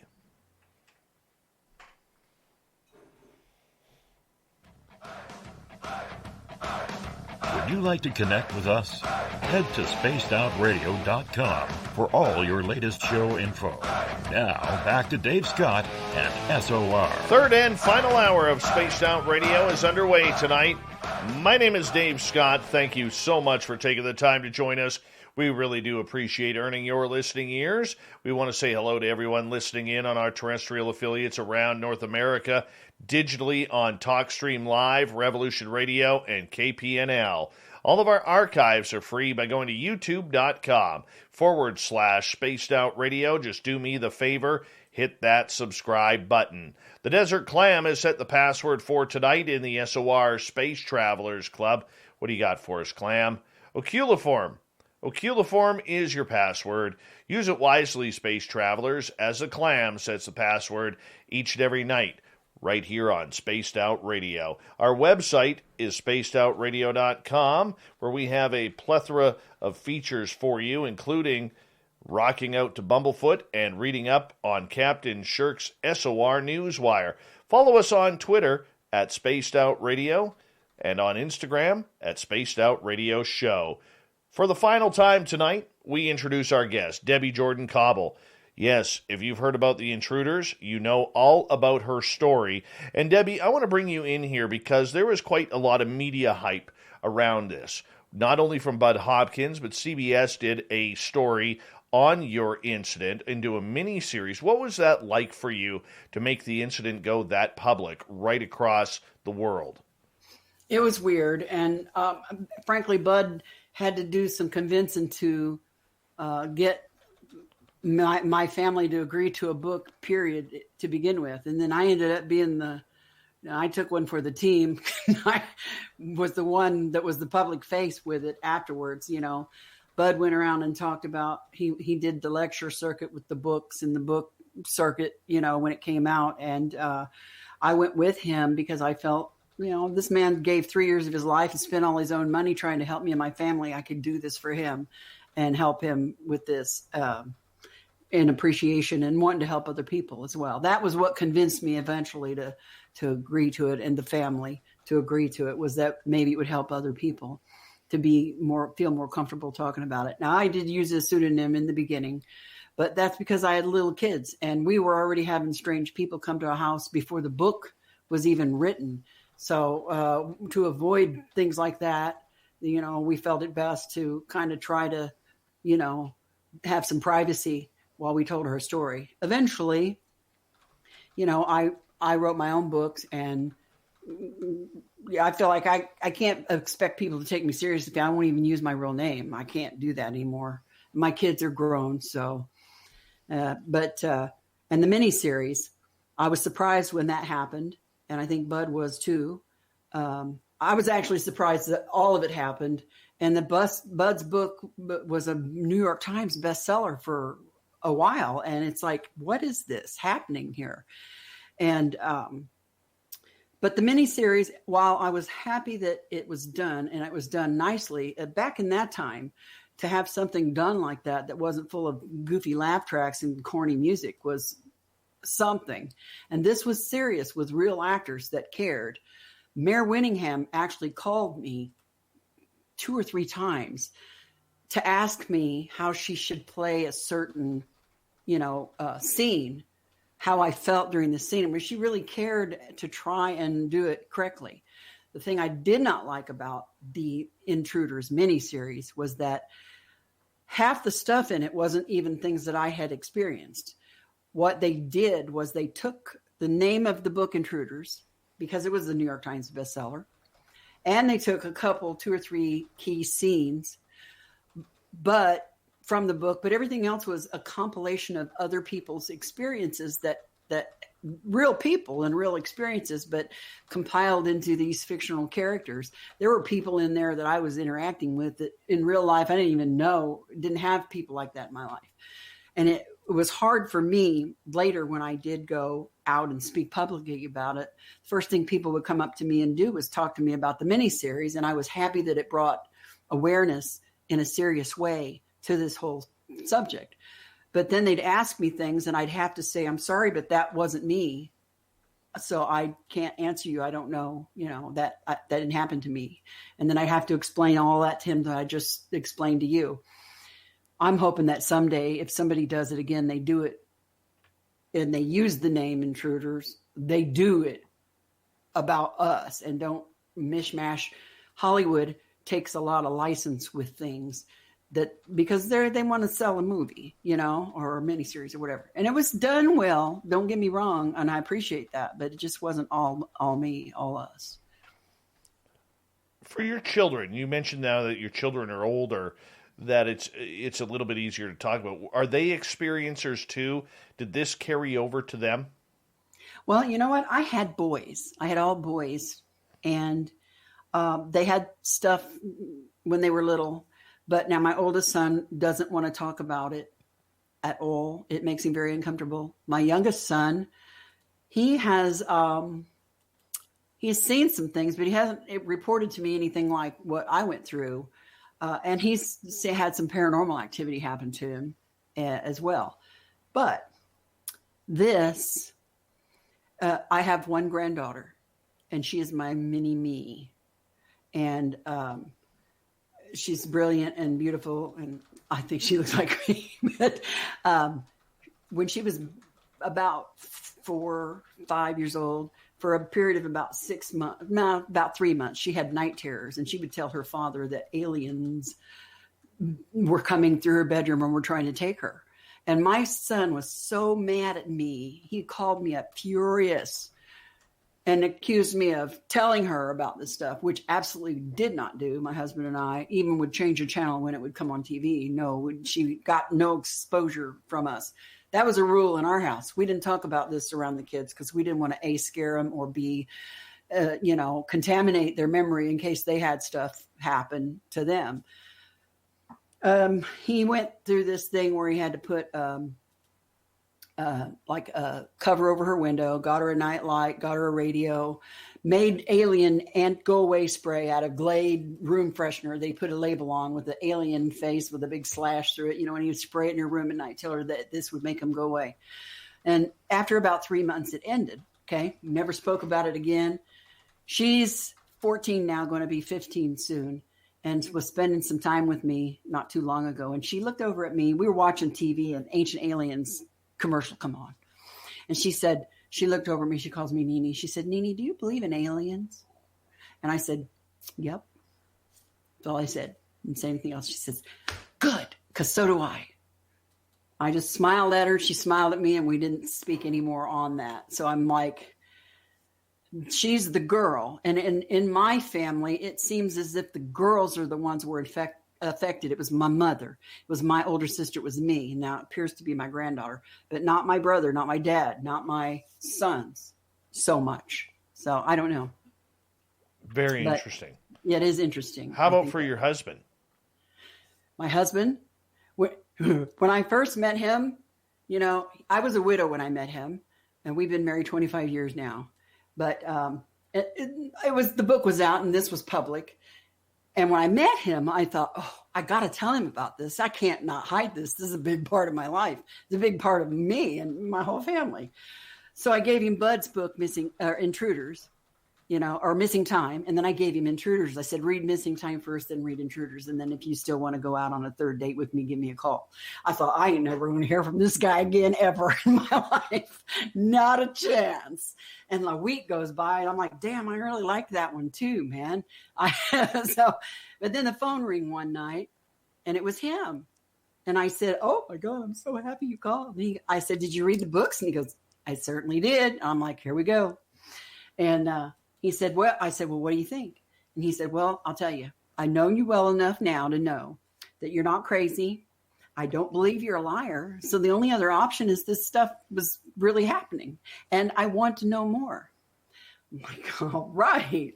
And 6 months later, we were married. And we've been married we just had our 25th wedding anniversary. Oh, that's awesome. Congratulations. Yeah. How about that?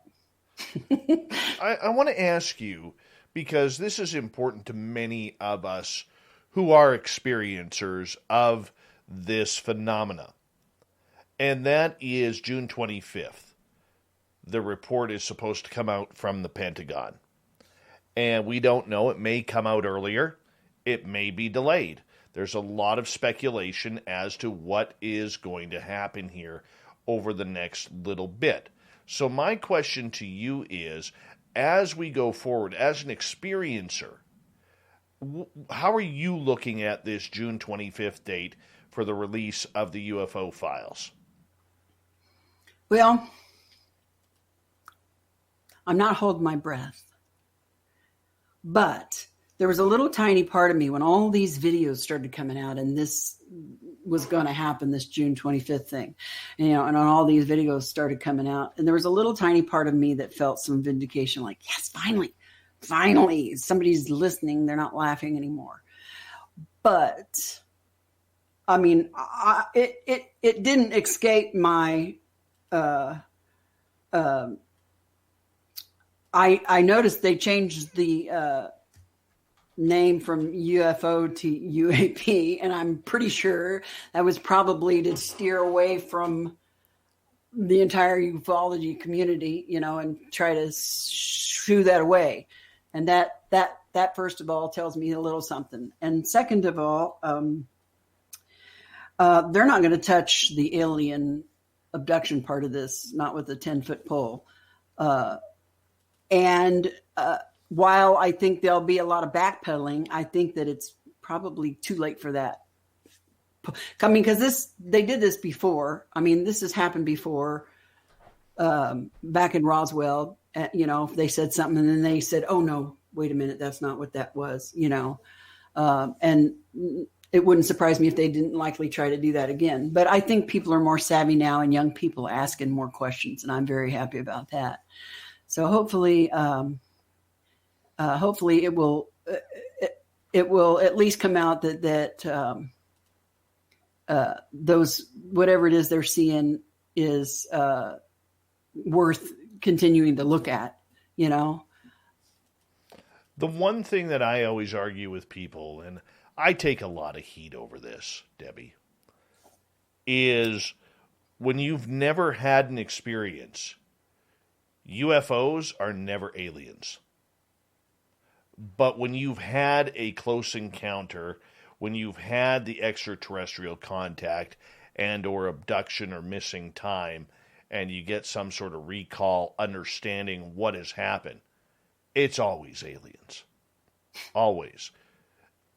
I'm not going to ask whether you agree or disagree with my statement, but do you find that the argument about unexplained aerial phenomena is just scratching the tip of the iceberg in order to maybe keep the calm in this subject for those who either may be A, freaked out, or B, have never given it a passing thought?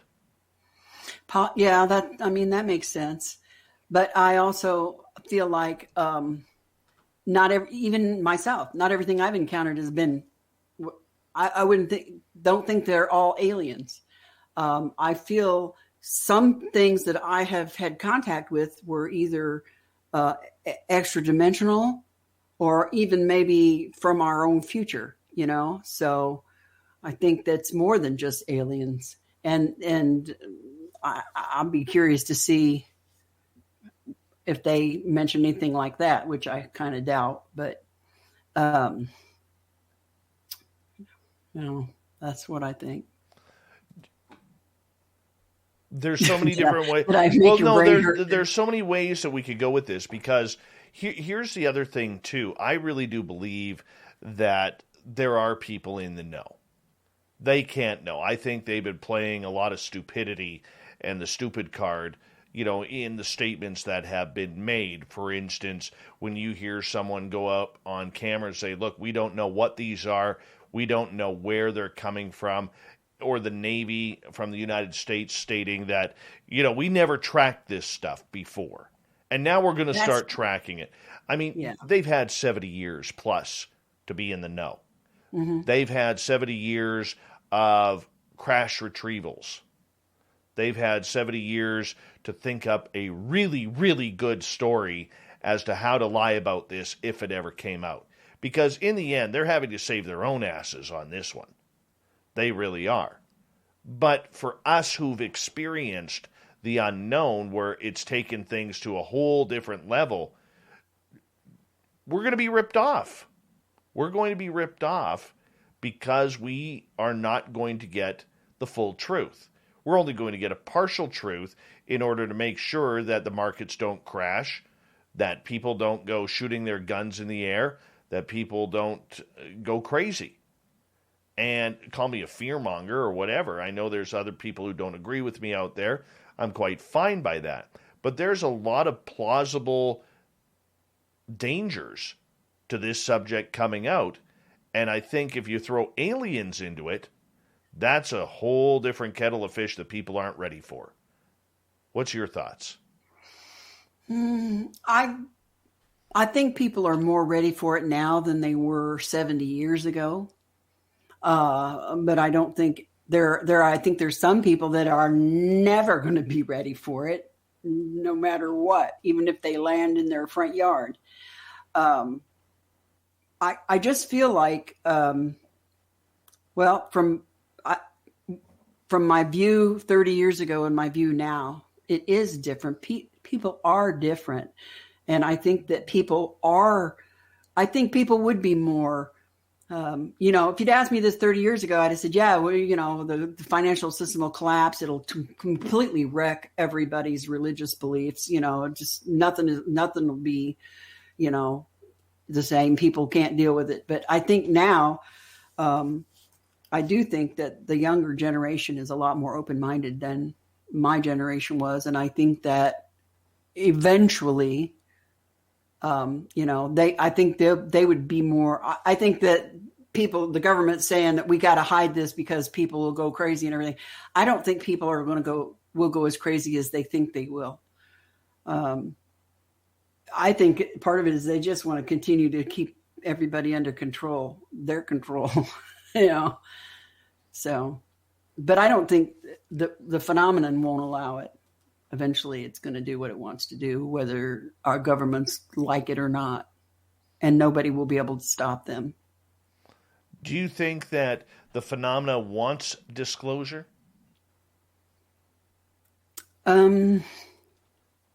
Part of me wants to say yes,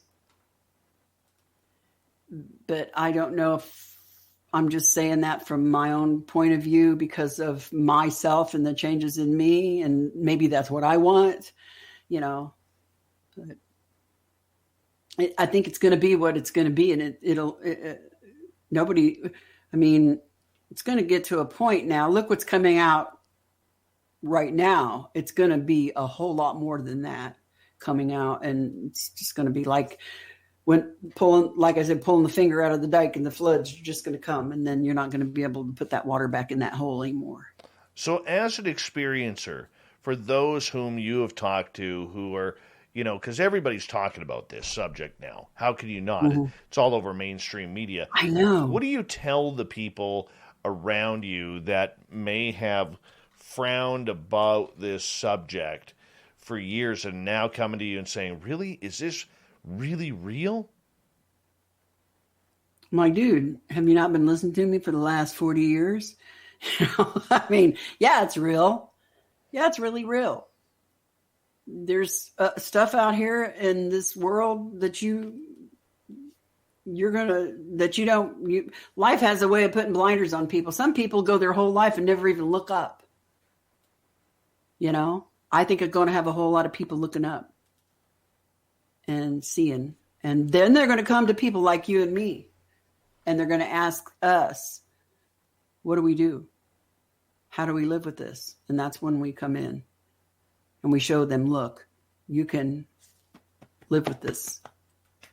I do. It'll be okay. Do you think the world is ready? I know you believe some people are ready, but do you really, truly believe that the world is ready? If I think about the entire whole world and everybody on it, I don't think... I think this has happened before, and I don't think the whole world was ready for it. So, I mean, the people that are able to adapt and adjust to every situation will be the ones that will make it through good, whatever comes our way. The ones that don't. I mean...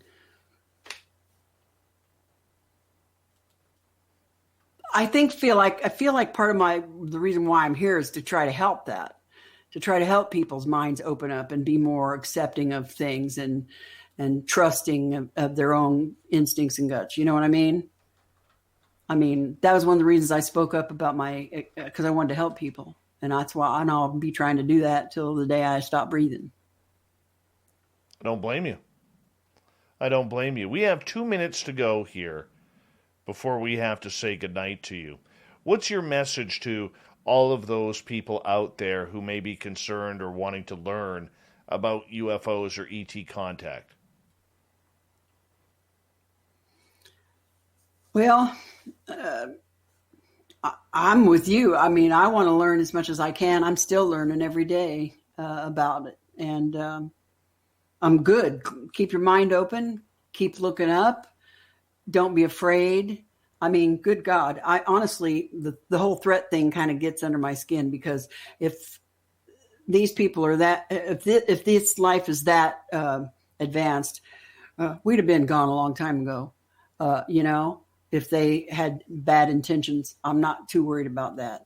So just keep your mind open, your eyes open, and, and don't be afraid. That's the big one. Don't be afraid. I know. And trust me, it took me like 55 years to figure that out and learn how to do that. But I think I've done it pretty well. Well, with 1 minute to go, could you let everybody know where they can find your book? Hopefully it'll be out in the next week or so. And it's called Extraordinary Contact, Life Beyond Intruders. And it will be available on Amazon and Books A Million. It'll be available on Kindle and all the electronic prints. And you can find the links for it at my website. You can also find the links for it when it's available at August Night Press, because that's my publisher. And in it, I try to share more of my life and stuff. And there's pictures in there. And also, you can get Missing Time and Intruders. They are now out again. at same places. And August Night Press, you can find links to that. Those are must-have books if you're a serious ufologist or if you've had experiences. For sure. Debbie, I want to say a big thank you for coming on Spaced Out Radio tonight. An absolute pleasure to have you here. It is a great story, a great experience, and I hope you continue to educate people the way we need. Thank you for coming on Spaced Out Radio.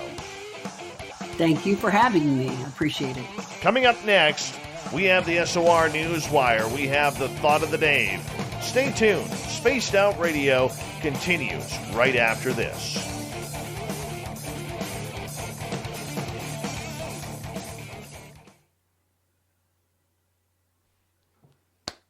Great job, Debbie.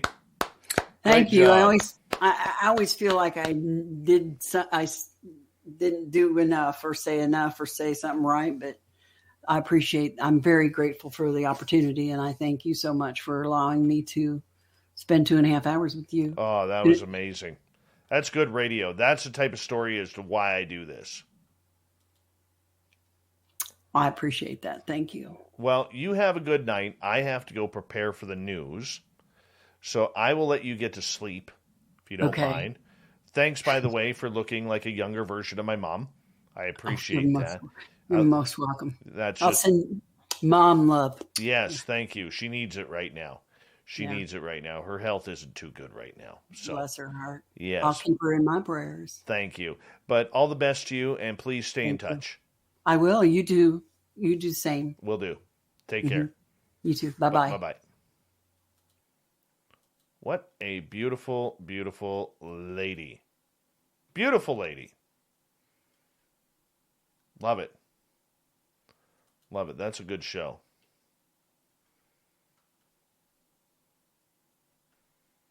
That's a good show.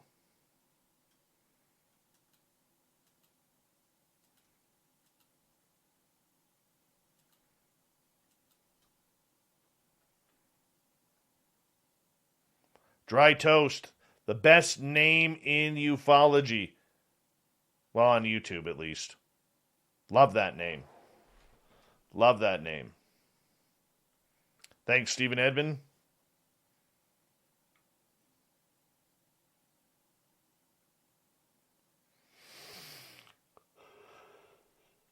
Thanks, Polar Eclipse. Appreciate that.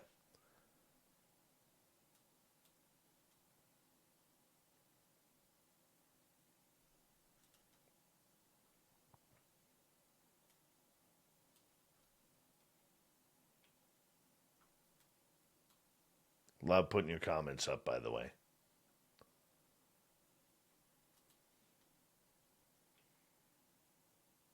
Hey, Chris Mo.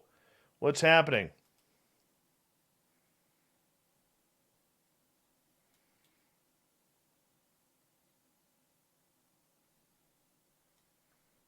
Thanks, Joe. Appreciate it.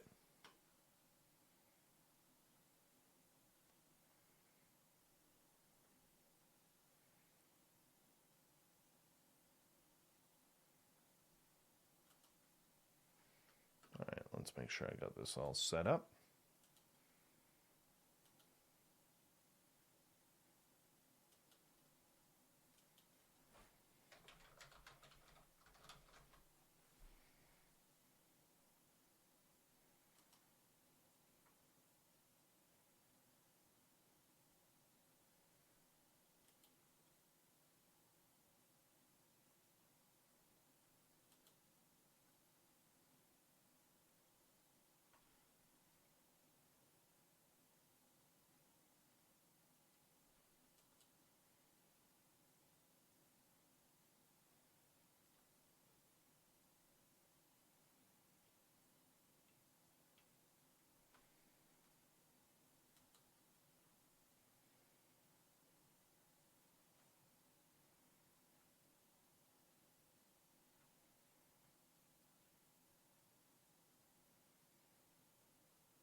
We broadcast into that area, Manuel.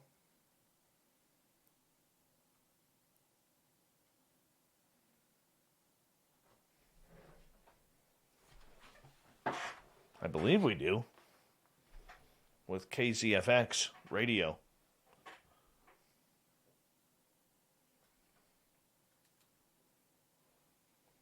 Good night, Susan. Yes, Manuel, that is the big Greada Treaty. If it happened or not, we do not know. We can only assume. Excuse me.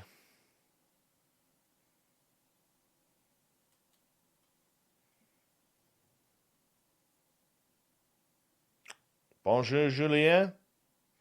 Thank you to Vinster, Abe, Ed, Sinister Vax, Andrew for the amazing super chats tonight. You all get a thumbs up from Dave. A thumbs up. Thank you to all our veterans listening in. Thank you to our regulars in the chat rooms. We love you. And here we go.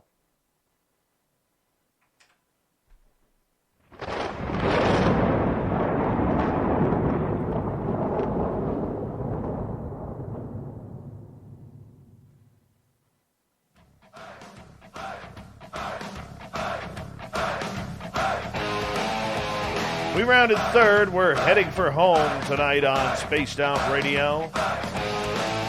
My name is Dave Scott. Thank you so much for joining us. Really do appreciate earning your listening ears wherever you are on this beautiful planet we call Earth. And we want to remind you that if you missed most of this show or others, check out our free archives by going to youtube.com/Spaced Out Radio. Just do me the favor, hit that subscribe button. Our website, spacedoutradio.com, where we have a plethora of features for you, including rocking out to Bumblefoot and reading up on Captain Shirk's SOR Newswire. Follow us on Twitter at Spaced Out Radio and on Instagram at Spaced Out Radio Show. Speaking of the news,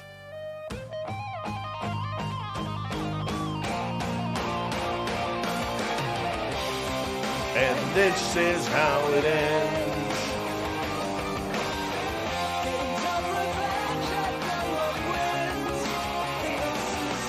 The news is always changing, which is why we bring you the SOR Newswire at the back end of every show, where we get to the weird, the strange, the wacky, and sometimes the hippie lettuce. Amazon wants to see recreational marijuana used legalized across the United States and at the federal level, according to a new blog post by Dave Clark, the CEO of Amazon's consumer side business. You know why? They want to get into the pot business, and they can't. That's why they know they are sitting on billions upon billions more, and they can't get into shipping the devil's goods all over America. The company will also stop drug testing for weed, according to Clark, and treat cannabis like mainstream employers already treat alcohol. Presumably, that means you shouldn't do it on the job, but go ahead and have a doobie in your own home after work hours. Amazon said in the post, in the past, like many employees, we've disqualified people from working at Amazon if they tested positive for marijuana use. However, given where state laws are moving across the country, we've changed course. We will no longer include marijuana in our comprehensive drug screening program for any positions not regulated by the Department of Transportation, and will instead treat it the same as alcohol use. We will continue to do impairment checks on the job, and will test for all drugs and alcohol after any incident. But it gets better. The blog says, and because we know that this issue is bigger than Amazon, our public policy team will be actively supporting the Marijuana Opportunity Reinvestment and Expungement Act of 2021, federal legislation that would legalize pot at the federal level, expunge criminal records, and invest in impacted communities. We hope that others will join us and policymakers will act swiftly to pass this law. How about that? I'm telling you, this is a complete setup because somebody in one of those board meetings said, We got to get in the marijuana business. We can make billions more for our shareholders.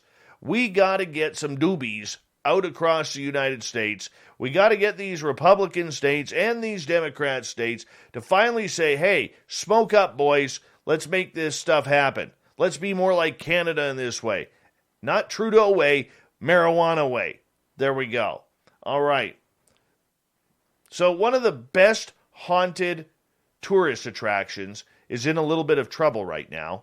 In the 85 years since its maiden voyage, the RMS Queen Mary has survived rogue waves, transatlantic crossings, and even a world war.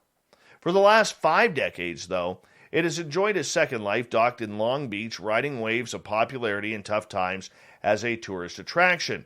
But this historic ship is now facing the most challenging voyage yet. After years of neglect by a string of operators, the Queen Mary is so creaky and leaky that it needs $23 million in immediate repairs, according to a trove of court documents and inspection reports released last month. There is growing concern that if something is not done soon, the ship could actually fall into critical disrepair and be in the danger of sinking.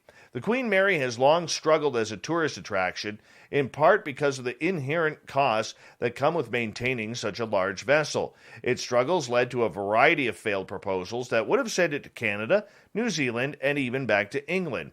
In 1992, the city fought a plan to move it to Hong Kong. In 1997, a promoter proposed sailing it to Japan for a few years as a way to raise money for repairs. The city rejected that idea too. At one point, Disney eyed the Queen Mary as the center of an oceanside theme park, but that plan fell through as well. The city's been trying to get the Queen Mary right for 40-plus years. Long Beach Mayor Robert Garcia said during a news briefing, "It's been from one leaseholder to the next. It has not succeeded to the point where there has been the right partner and the right preservation plan in place. Queen Mary's current state of disrepair is extensive. Structural steel is corroded, the bilge system is aging, the hull is compromised, and leaks and safety hazards abound, according to an April 28th inspection by city-hired marine engineering firm Elliott Bay Design Group. Docked in Long Beach since 1967, the ship is a longtime tourist attraction, hotel, and history buff destination that retains strong support from city leaders, including Garcia, who recently said it was important to preserve the ship's presence in the port city. But nobody seems willing to pay for it. And that's what it comes down to. City of Long Beach owns the Queen Mary, but officials said it's not their responsibility to make repairs on the ship that for decades has been leased out to operators. The current operators is locked into bankruptcy proceedings. Meanwhile, the ship could flood or even capsize within the next 2 years if repairs don't happen. Urgent category work items should be addressed immediately for safety from flooding in the next 2 years, court documents said, noting that the current status of various systems could lead to flooding throughout the ship, potentially capsizing of the ship, and life safety and environment issues. Scary times. You know, the paranormal community needs to step up there. Totally. An English woman has been sentenced to a minimum of 28 years in prison after she was convicted of starving her millionaire landlord to death in order to inherit part of his £3.5 million or $4.9 million estate. 62-year-old Linda Rickard was convicted of murdering 59-year-old Anthony Sutheran, a former auctioneer's clerk, at his home located in South Newington, Oxfordshire, in England. Her husband, Wayne Rickard, was acquitted of Sutheran's murder, but was still sentenced to 10.5 years in prison for causing or allowing the death of a vulnerable adult. Yeah, shame on this. Sutheran died at his home, which had more than 60 acres of land, on March 18, 2014. At the time of his death, he weighed 126 pounds, despite standing more than 6 feet tall. He was immobile and bedbound during his final few weeks, and was deprived of food by Rickard, the department said.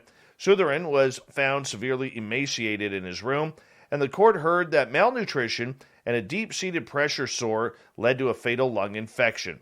Although the death was initially not treated as suspicious, activity in his bank account after his death prompted investigators to reopen the case.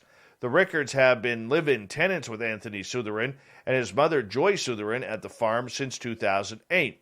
Linda Rickard was paid $66,000 a year to work for as a carrier for Joy, or a care aide for Joy Sutherin, who died in 2012 at the age of 92. They continued living at the farm under a rental agreement with Anthony until his death in 2014. Linda pleaded guilty to both forging the will of Anthony and Joy Sutherin to make eligible for a third of the former's £3.5 million estate and half of the latter's $1.5 million or $2.1 million fortune. She also took around $424,000 from accounts of the Sutherins and had discouraged visitors to the farm, thus isolating her landlord. However, she denied the charge of murder and claims that his death was caused by the way the 59-year-old chose to live in his final days of life. Prosecutors believe that Linda Rickard's conviction was the first successful prosecution for murder by deliberate starvation in the UK for more than 100 years. Judge Mr. Justice Wallace handed down a life sentence with a minimum of 28 years in prison to Linda and said in court, "Your greed was such that when you thought Anthony Sutherin might act in a way which could derail your gravy train, you murdered him. You murdered Anthony in a most cruel and hard-hearted way. You starved him for food and left him on a mattress on the floor of his room to die." While speaking about her husband, the judge said, "You were the only person who could have saved Anthony, but instead you left him to die the most horrible of deaths."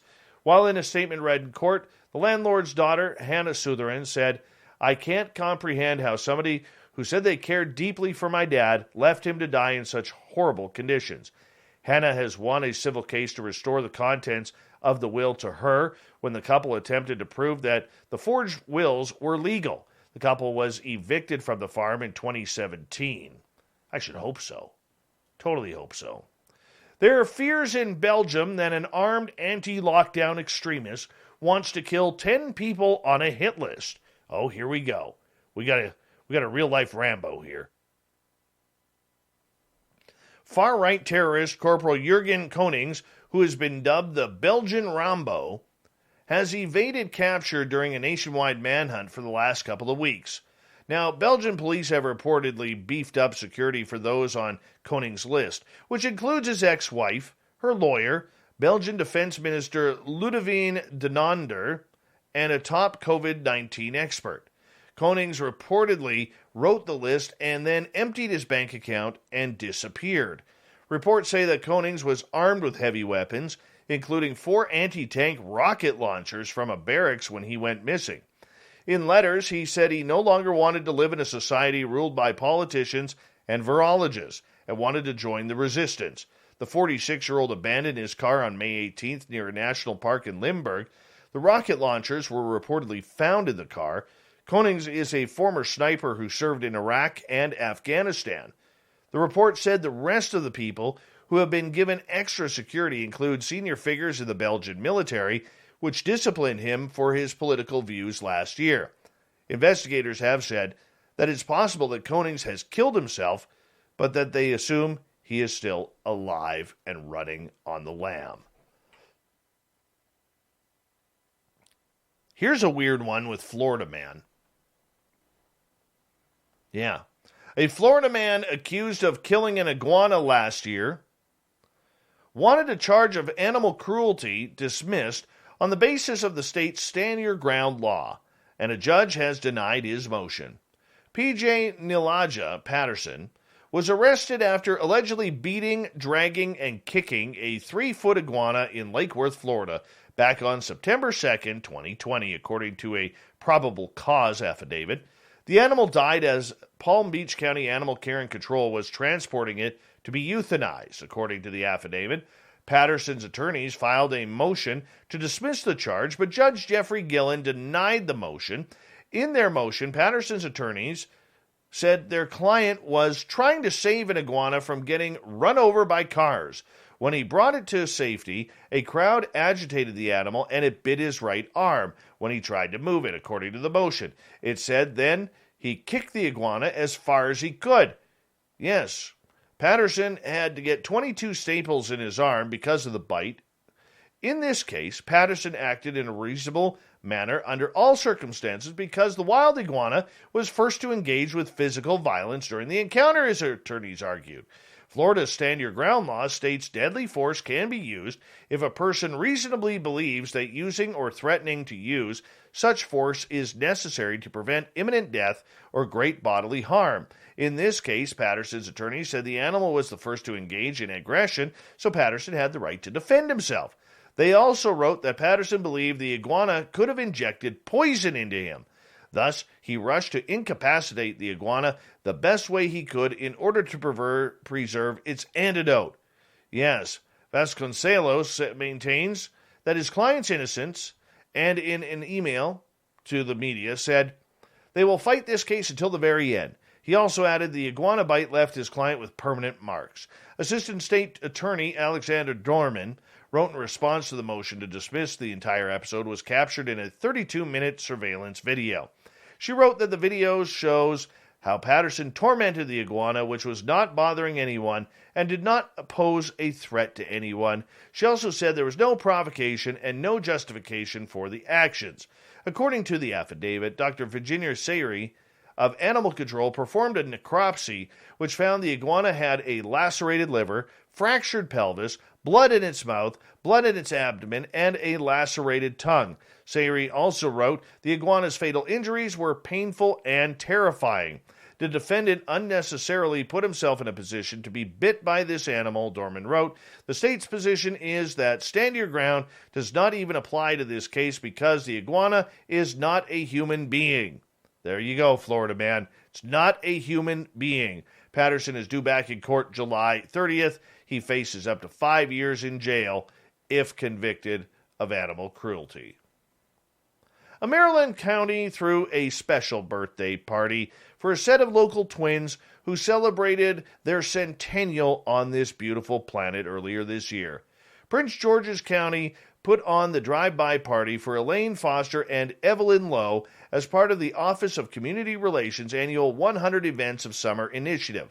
Foster and Lane, who were born and raised in the county, received flowers, balloons, gift baskets, and gift certificates to their favorite restaurant at the celebration. They also asked for Fap and Vin from our chat room to come as chaperones. The two said they are planning to use the gift certificates for sangria. The twins attributed their long lives to taking care of themselves and getting yearly checkups from their doctors. All right, moving on. A Walmart supercenter in Maine, does not give a hoot or holler for public opinion. Case in point, on May 26, they called the cops on a grandpa who was trying to clean up the mountains of trash the store had neglected for years. If you love nature, you want to preserve it as pristine as possible, and Tony Bennett from Bethel is a nature-loving man. I love Maine, and I love the rivers. I love the ponds, the lakes, and the wildlife, Bennett said. With that in mind, it's easy to understand why the Mexico Walmart would start getting on his nerves. According to Bennett, mounds of garbage from the store have been piling behind it for years. The backyard of the stores has been littered by anything from dirty diapers to food wrappers and shopping bags. Bennett has been concerned that the trash would end up in the Androscoggin River that runs right behind the store. So he did what any respectable citizen would do and contacted the store about the issue. That was 3 years ago. 3 years ago, I brought it to their attention at several of their stores in the western mountains of Maine here. To his frustration, nothing was done and the trash remained.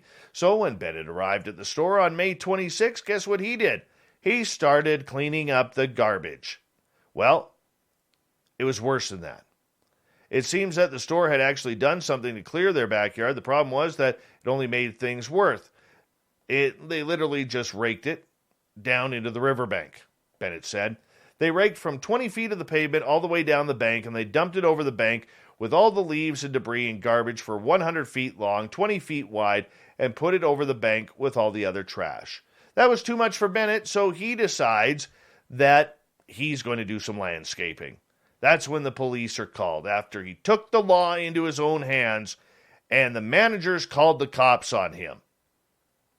How rude is that? Come on, Bennett, you know better than that. You can't take on Walmart. They own everything. They don't care as long as the prices are low. Right? Well, apparently, there's a few people who agree with him. He goes, let's see, there's this gentleman who kind of came out of the woodworks here from the police and said, yeah, we're not going to do anything about it. We're not going to do anything. Why would they? One of the neighbors, a lady named Patty Smith, she sang The Warrior back in the day, I think, for Scandal. She lives next door, thinks Walmart should clean up their own garbage instead of pushing it or punishing someone trying to do it for them. Pick it up and take care of it. It's on their back door. I know the police were called and they run him off.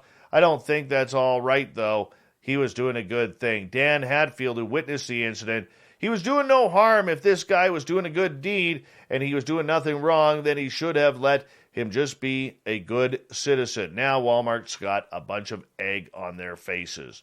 Clean up the garbage, Walmart. Clean up the garbage. It's that simple.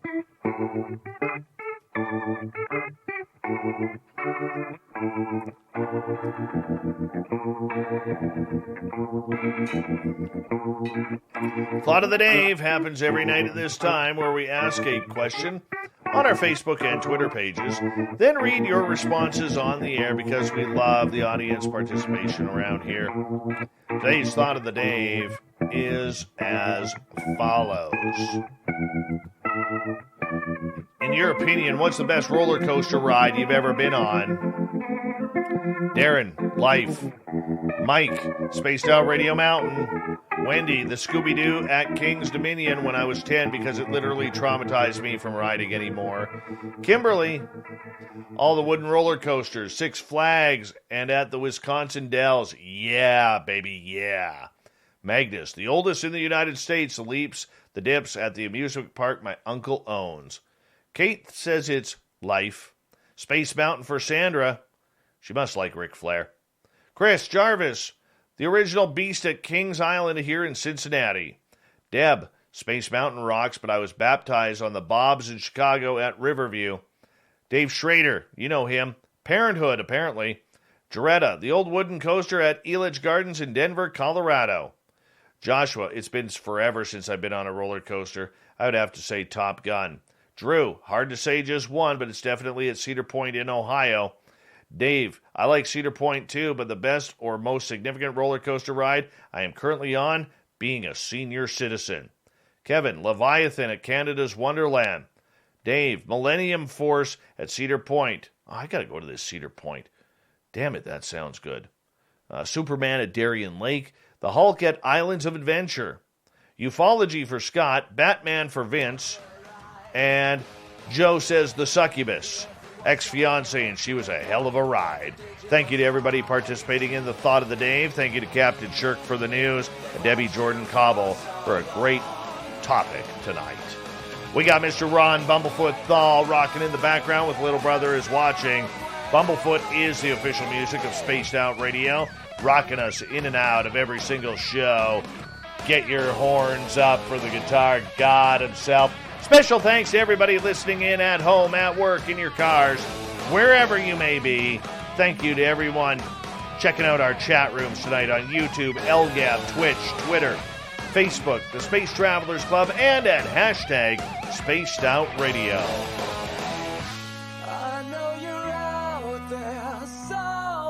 Remember, this show is copyright by Spaced Out Radio and SOR Media Ventures Limited. Thank you so much for choosing to share your evening with us, because together, my friends, make a mistake, we're watching. We own the night. Mr. Bumblefoot, we need a favor. We need you to take us home.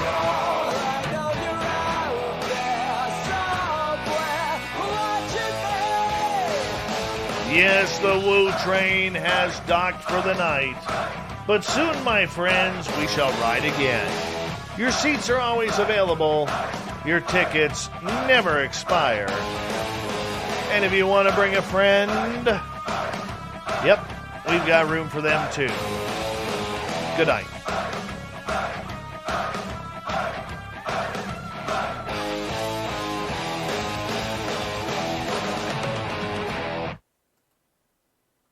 Are your kids bored this summer? It's Spawn Tub Manufacturer's Instant Fun Sale going on now. Instant fun for the whole family. Cool off with a complete pool package, only $13.99 or just $45 a month. We can install by next week. Instant fun in your new spa for just $60 a month. Relax and unwind. Or tan at home in an instant with your own tanning bed. Great deals and instant fun. Instant fun going on now at Spawn Tub Manufacturers.